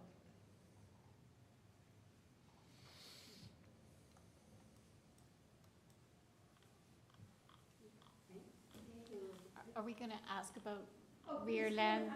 You can go to committee if you like. Okay. Just maybe put the question. Yeah. Please, we have one question. We have some questions for you. Yeah. So just want to Well, ask hi. about, hi. Just I- wanna- Yeah, as per the rear landscaping, if you can put up the site plan, you can see that. She knows what's coming. Yeah, can you put up the site plan for me, and I can explain to you why the landscaping, it's quite a bit, it's just the way they calculate it, because the garage is part of the hard surface. Also, the back is also part of the hard surface. We only have a small little patio with a one-story addition. The rest of it's almost all grass. There's just a walkway going into the garage. It's just the way they calculate it, but there's quite a bit of green in the back. If you can see all that dotted line at the back, it's all green. And then they got the small patio for the barbecue and that over there, and then the rest is garage at the back. Yeah. Okay, we have more questions here. Yeah, just to follow up on my colleague's question, is that an existing condition? That's an existing condition. Okay, thank you, that's what I thought. Thanks. Well, they have shown some photographs, which has got both sides. These are real grass, not Yeah. If you see that picture, you can see lots of green there. right. So, and please. So nothing changes with the rear mudroom? It's going exactly up where we see the concrete? Yeah, it goes on top of that, correct. Okay. Okay, any questions? So you like to move a motion? Yeah, I'd like to move to accept this application, which is a modest renovation of an existing one-story detached. The variances are minor, the most significant being the soft landscaping in the rear, which we just heard is an existing condition, and there is, given the size of the lot, a fair amount of grass in the back. And there's a letter of support, so I move to accept. Yeah, no condition.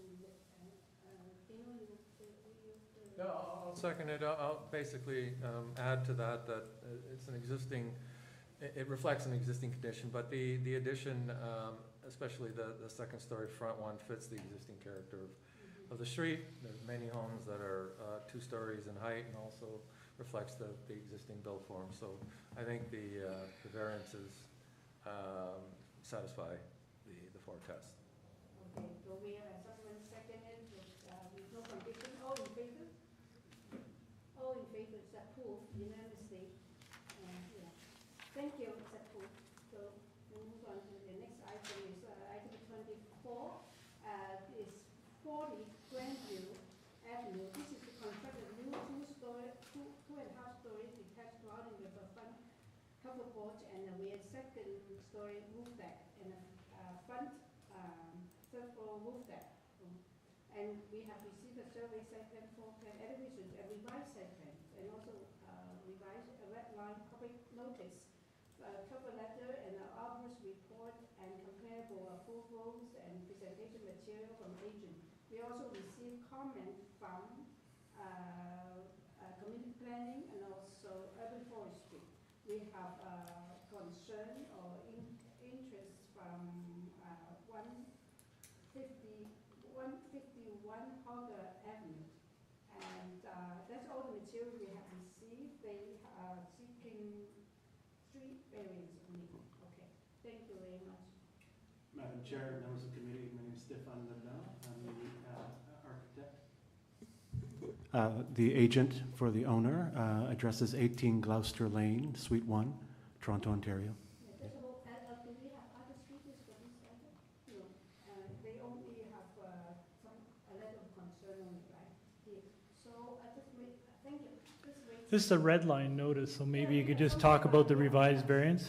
Yeah, in speaking with the community planners, the one issue that they did want us to address was the height of the pair side walls. We were asking for 10.3 meters, and they've asked us to bring it back down to 10 meters, and that's the red line notice. We've agreed to that. We've submitted new plans, which are in the file. So the drawings are updated? Yeah, Okay. the May 1st drawings are updated. Oh, thank you. That's good. Other than that, do you guys want more? Oh, just questions. Just a question. Oh, yeah. It seems that we do not need a presentation from you. Let's have the questions. Just the neighbor behind was worried about the construction. I know it's not really part of our mandate, but Yeah. maybe you can just speak to that. Yeah, they are, and we've reached out to them. We've sent a letter and offered to talk to them.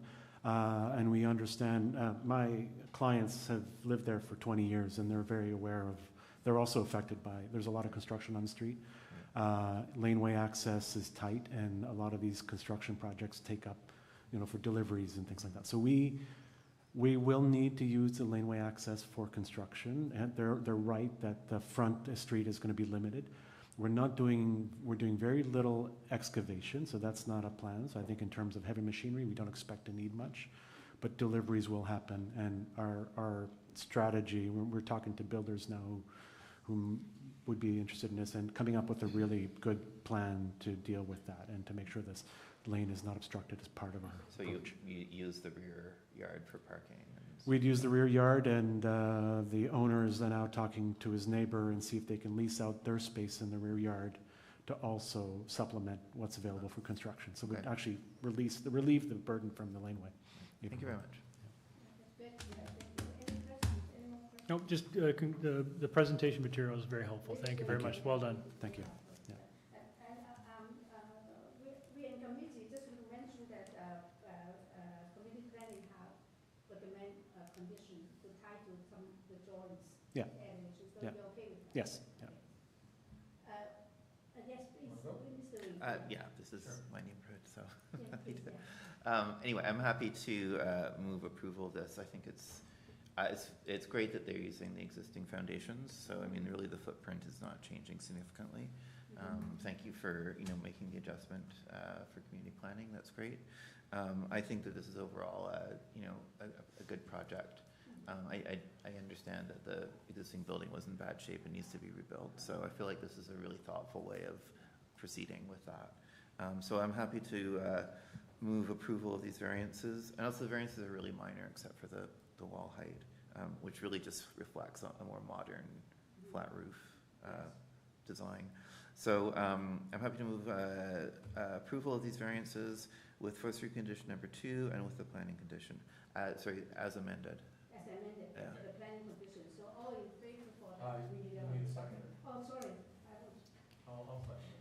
You want second? Okay, then second, and all in favor of those conditions and amended, then all in favor is unanimously approved. Thank you. Thank you for coming. Item 25 is 109 Niall Avenue. This is the alter existing 1.5-story semi-detached dwelling by constructing a rear second-story addition is above the existing one-story addition, and a rear third-story addition. We received survey site plan, floor plan, elevations, and 3 photographs of the property, and that's all the stuff all the material we received. No comment from any authorities. Yeah. Okay, so we are ready for the agent. Through you, Madam Chair, we have the agent online and no speakers. Okay. And also they only asking for one variance. Yes, good afternoon. My name is Robert Murphy. I'm the agent for the owners.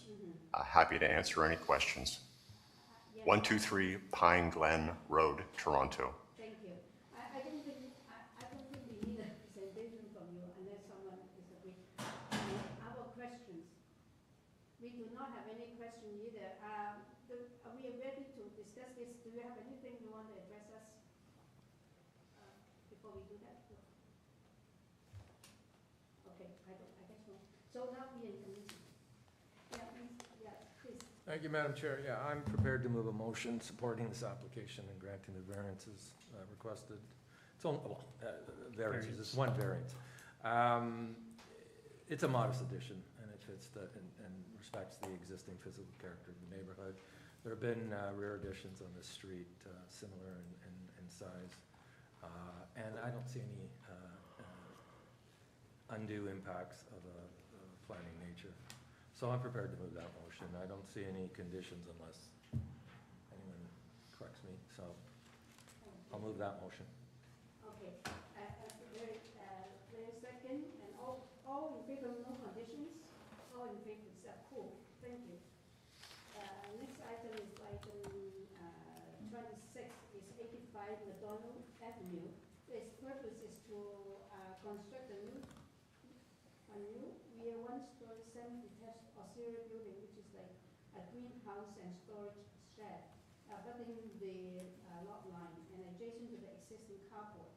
We have a survey site plan, floor plan elevations, 8 photographs, and cover letter from the agent, and also a decision affecting the property and arborist report. And we have received no opposition letter or comment from any department. Okay, we're ready for the agent. Through you, Madam Chair, we have the agent online and no speakers for this item. They also seeking also one variance. Property or online?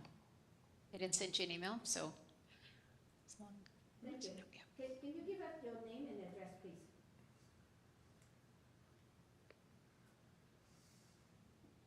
We lost it.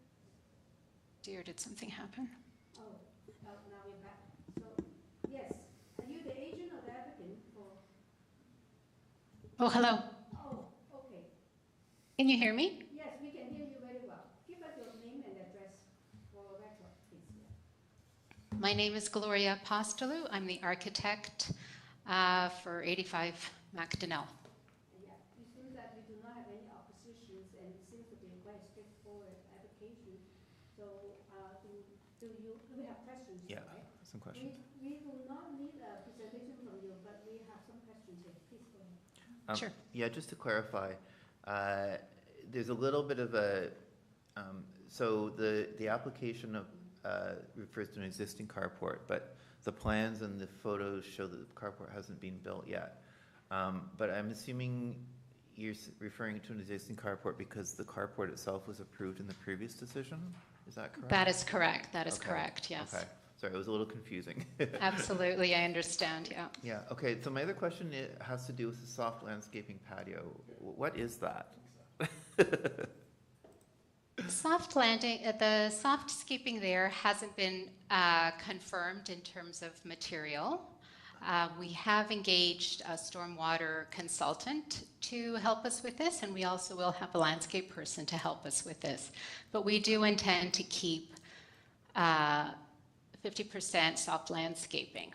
Yeah, but you're aware that permeable pavers don't count as soft landscaping, right? Correct, yeah. So what is a soft landscaping patio? Like it's either, generally I would imagine, I think things either a patio or soft landscaping, but I'm not sure how they can be the same thing. For us, it's set, so it will be soft landscaping. We could scrap the patio. It's just intended to be some area where they could have a level piece of ground, have a table and chair if they want to. So patio and not a structured, formal sense. Right, but that would be on grass or some On other... grass, yeah. Okay, okay, thank you. Okay. You don't have a variance for that, so you're going to have to do that. So we'll accept that. I just wanted to have that clarified. Thanks. Yeah, absolutely. Yeah, it's good. It makes sure that they know they have to comply with some landscaping requirement, soft landscaping requirement. Yeah, okay. Yes. Okay, good. Any other questions, please? Yeah. Okay, we do not have any more questions now. We are in committee. Yeah, please. Sure, I'm happy. I mean, having clarified those slightly confusing points, the actual proposal is, I think, pretty modest. A greenhouse is a good thing. I sympathize with anyone who wants to, do some additional gardening.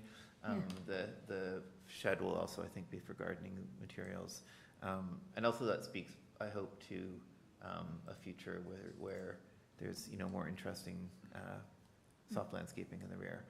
So I'm happy to move approval of these variances. I don't think there's any, there's no conditions. Can I just? Oh, you have some. Out of privilege, can we just quickly go out of committee? Okay. Just ask one question. Okay, of sure. the applicant. We have additional question. Okay. Yeah, just one question. So I note from the file, you received a permit from Urban Forestry to remove 2 private trees in 2025? Yes. Okay, I just wanted to confirm that. Thank you. Yeah. Oh, okay. All right. So we're back in committee. So you can continue. I've done my motion. There's no conditions for approval. Okay. No. Like anyone second and Ms. Covert second. No condition. All in favor. It's approved unanimously. It's approved. Thank you. Yeah. And item number 26. No. 27, and it's 464 COSBURN Avenue. Is construct 2-story detached auxiliary building, which is going to be a 2-car garage and also a garden suite. And there was a 2-story detached auxiliary building will be partially cantilevered, and there will be have a side ground floor porch as well as the ground floor porch with stair. There will be a total of 4 residential dwelling units on this lot, 3 in the main building and also 1 in the auxiliary building. We have survey site plan, floor plan elevation, 3 photographs, cover letter, and from the agent and the decision affecting the property. We have an email corresponding from transportation and also tree protection from Urban Forestry. We have opposition from 461 COSBURN Avenue. Yeah. And do we have other speakers other than the applicant? Through you, Madam Chair, we have the agent here in person, and there were 2 registered speakers in opposition, but the speaker from 285 Lensmore Crescent, we tried multiple times to reach the registered speaker, but we were not successful. So we have one just registered. One yes. extra. Okay. So, thank you. Just for record, you have to start giving us your name and address. Yeah, Trevor Gain, agent and applicant here on behalf of the owner. Okay, that's way. So you have an opposition speaker, so give us a brief presentation for 5 minutes. Yep, I've been in front of this panel 3 times now with this application. This is an investment property for the owner, and we're just trying to for the different options. The first committee of adjustment was to build a detached garage, a 1-story at the back. That was approved by this panel. We since got a building permit to do that, and we were going to start construction when the owner decided to let's try one more time for the garden suite. The second committee of adjustment was for a combined triplex variances and for the garden suite. All the triplex related variances were approved. Everything under the garden suite was turned down. It was just too much. It was a 2-story, 2-unit variances. It was just too much for city planning, and that was turned down. So in the meantime, as I mentioned, we were looking to just build a garage, but the owner wanted to try one more time. So we heard all the comments from the panel, and I was able to pull the owner in, and we submitted this application. So basically, before you now is that we're just looking to do a second floor directly on top of this two-car garage. We have a slight side yard addition to the south. That's really just to accommodate some internal stairs to go up to the second floor. Other than that, the variances, we still have some similar variances that we had last time. Everything is reduced in quantity and quality of it, simply because we just, last time was too much. So the corner lot generates a lot of these variances. Even the garage, we had big setback variances just because of the nature of the flanking street. So we feel that this time around, I think it's a little bit more in keeping of the garden suite bylaw. I wasn't aware of any opposition. I think the neighbor tried to talk to, or the owner tried to talk to most of the neighbors. Other than that, I'll just wait for additional comments. Okay, thank you. Thank you for presentation. So we've listened to the No, I opposition. just want to clarify, because Trevor said that there were some concerns raised last time, which you sounded, what were the major concerns? Was it just massing? We had like 17 variances for the garden suite alone, so it was height, it was area, it was coverage, it was setbacks, it was angular planes. There were some canopies that we did to the design, so just cumulatively. Right, so full measure stuff. Yeah, it was, Okay. and so now this one, everything is, we still have some setbacks, but they're not as aggressive. We have some height, but it's not as tall. There was 2 units last time, now it's just a single unit on the second floor. We're still maintaining the 2-car garage down below, because right now the single-family dwelling has a double-car garage, so that'll be moved over to this detached garage. And then the main dwelling will be converted to a triplex at some point. Okay, so you want to ask the question now? Okay. Oh, no, but we have a speaker? Yeah, we have one speaker, yeah. Yeah. So can we get the other speaker?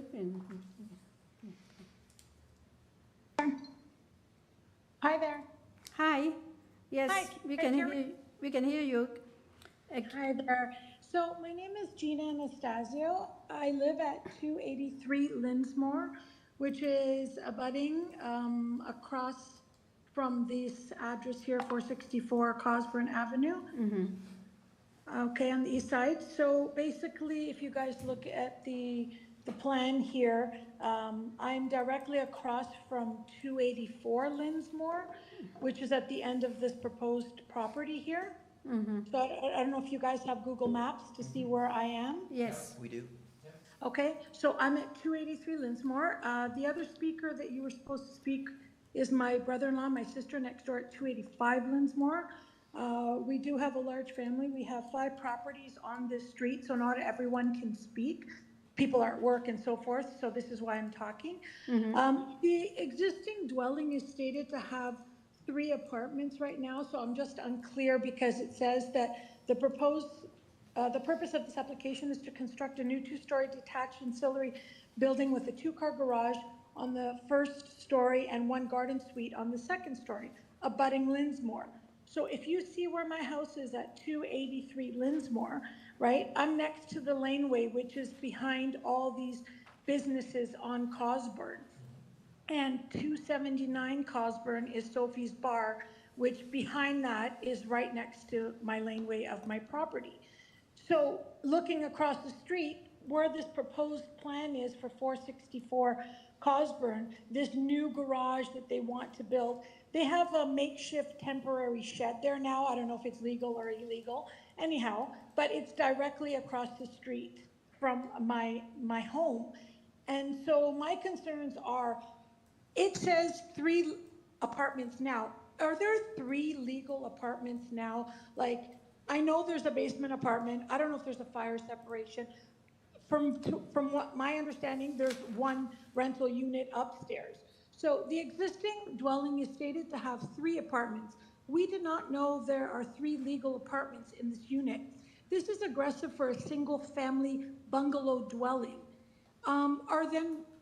Would we be allowed to have 3 apartments in a single family dwelling in this neighborhood? The proposed garden suite will add 1 more apartment. That's another tenant, giving a total of 4. This is much too aggressive for this neighborhood.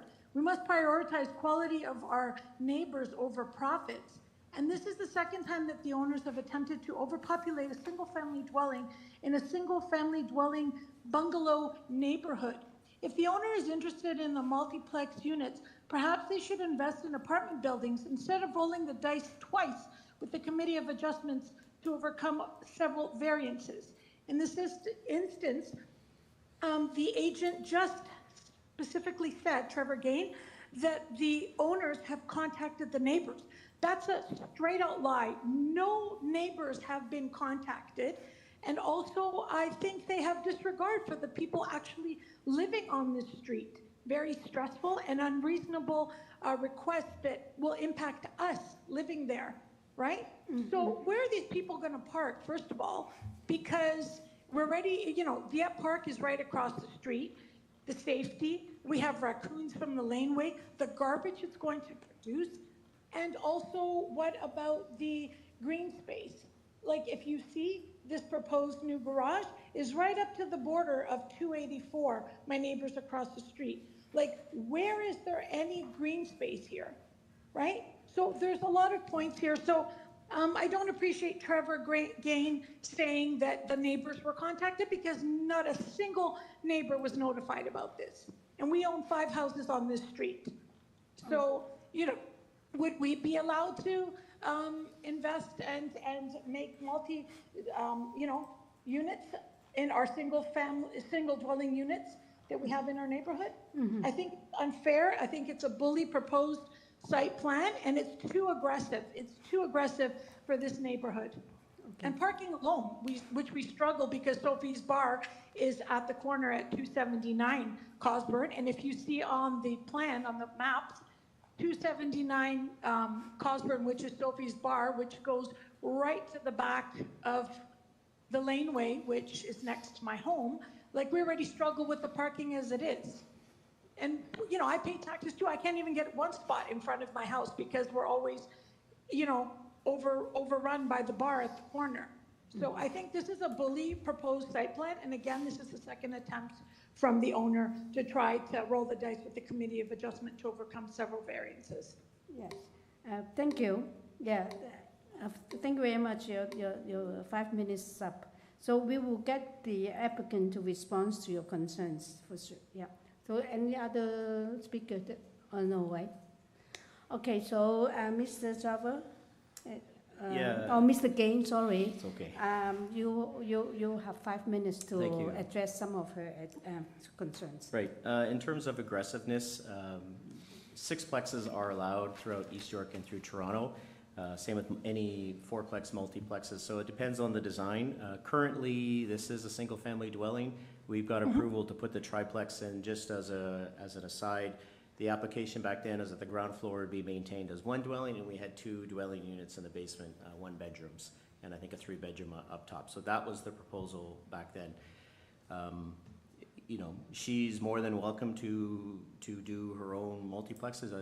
As we mentioned, it's citywide 4 plexes, and then 6 plexes are allowed in East York. So just to clarify, your plan is you're going to build additional, like, you're not keeping the existing building, you're going to... We're keeping the existing building. You are keeping the existing building, okay. Yeah. So how are there 3 no, legal? it's okay. Yeah, because you have 5 minutes to read, but you haven't finished, right? So let's do it. Because she has other concern like parking. Yeah, so parking, we don't have a parking variances. The parking right now, as I mentioned, there's an attached 2-car garage for the existing dwelling, and now the parking will be in the new detached garage that we're proposing underneath this garden suite. Usually parking is not an issue anymore in City of Toronto. I mean, it is a real thing. People do park, so that's where the parking will be proposed. We also have a fantastic transit corridor right down Cosburn Avenue, so there's a bus stop right on the corner, and some of the smaller units are transit friendly, so if somebody doesn't have a car, there's excellent access to buses that take you to the subway, or if they do have a car, we got the double car garage to accommodate that. Other than that, I mean, speaking to the neighbors, that's what I was told. So if my client never reached out to them or her family, I'm not sure, but I know we did talk to a couple of immediate neighbors, and just like last time, we had no concerns, so I was surprised of this call.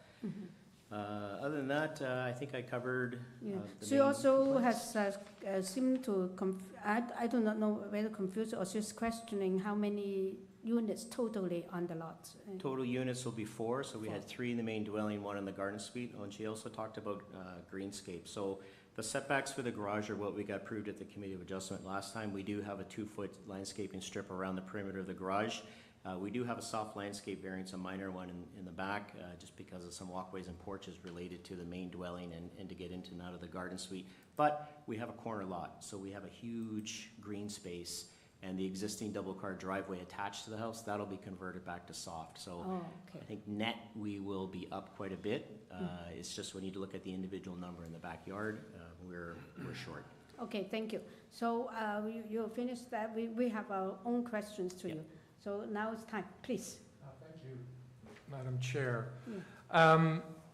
Thank you for the presentation. So just a couple of questions. So yeah, I was out there and I noticed, as the lady mentioned, there looks like there's is it a shed, a pergola?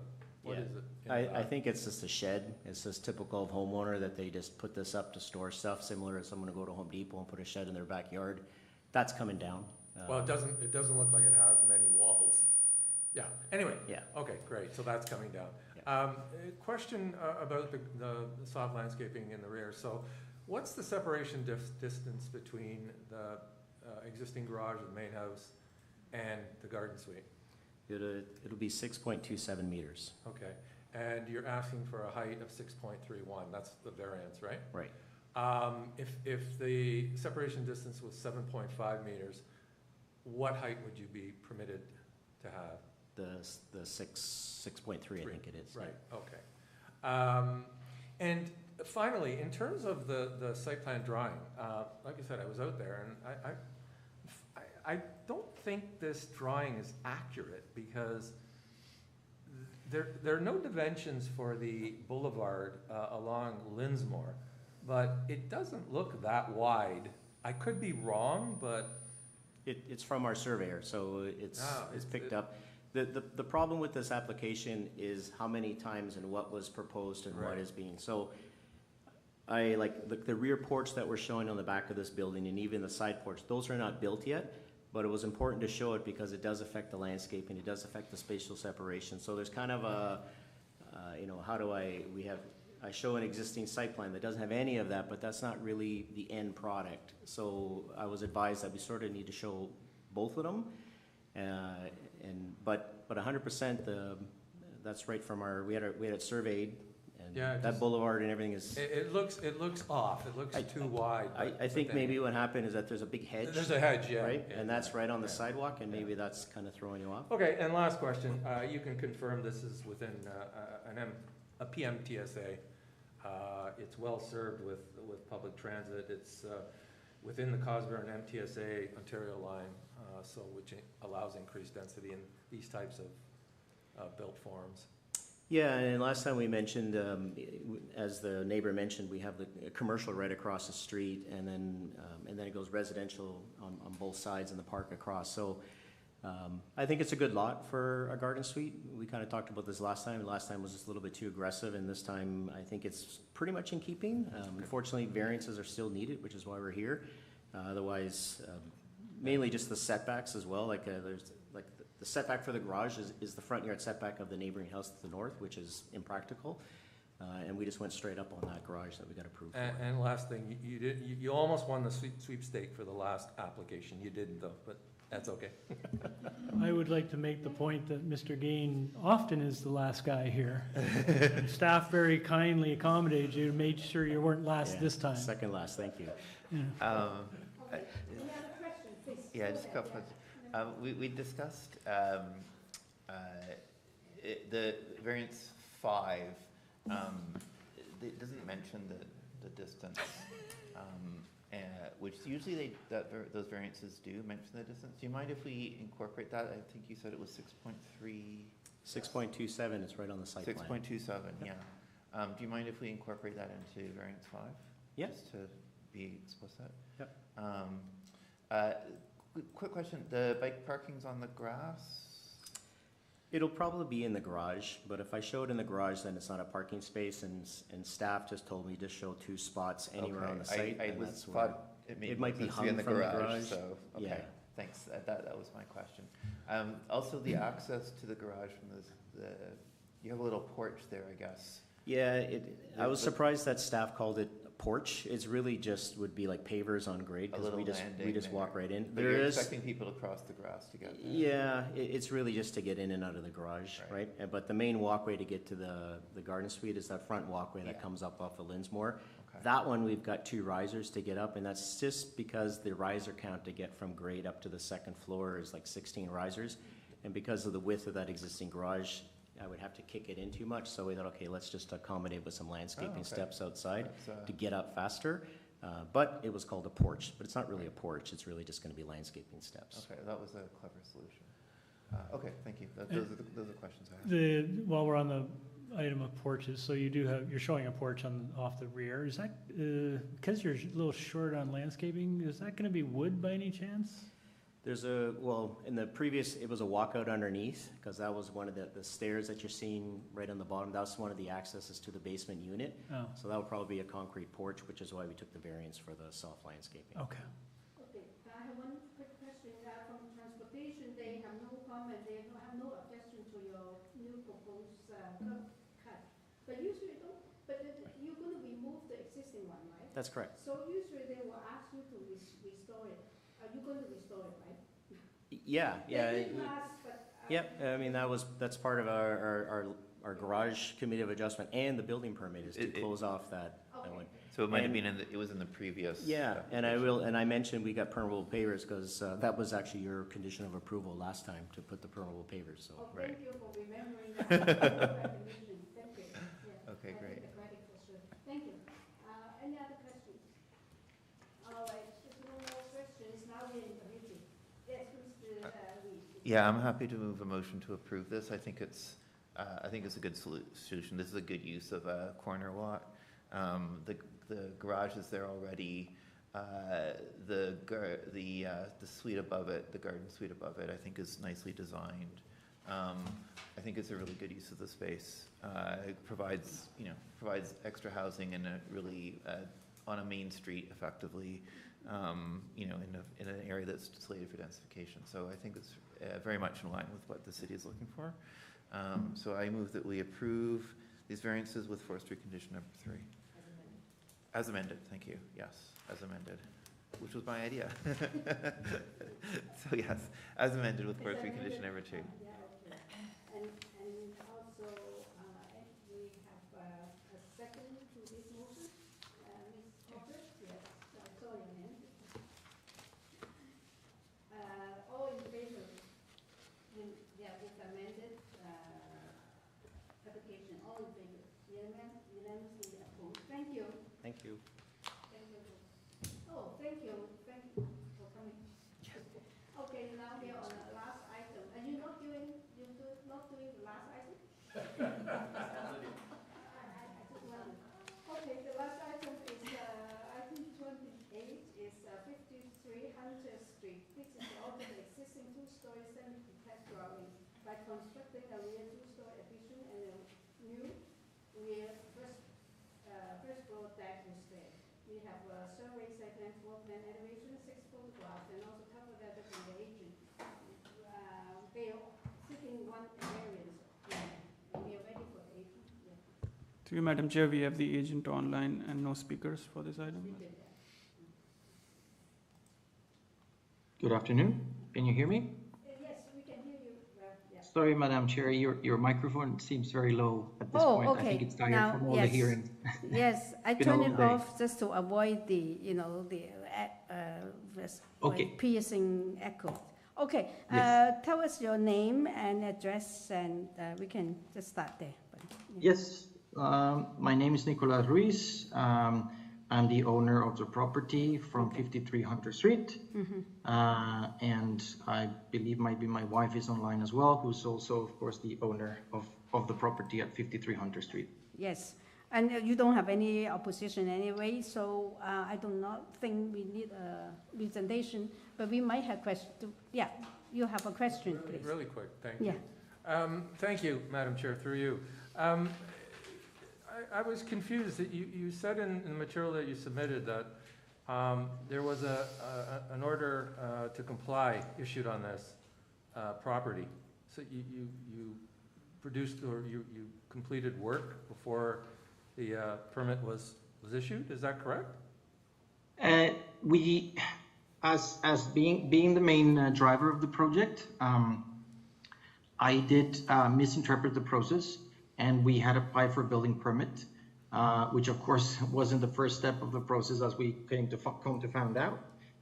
So we had started some of the work interior of the renovation prior to meeting with the Committee of Adjustment. So yeah, that's what happened. I completely acknowledge that it was my mistake in reading the process of how an application works through the City of Toronto, and obviously that was all on my behalf to take acknowledgement and accountability for that mistake. So this is really a legalize and maintain situation here. Through you, Mr. Chair, Madam Chair, there isn't an order to comply in the system, so. The stop work is different, right? It's a little bit different. Okay.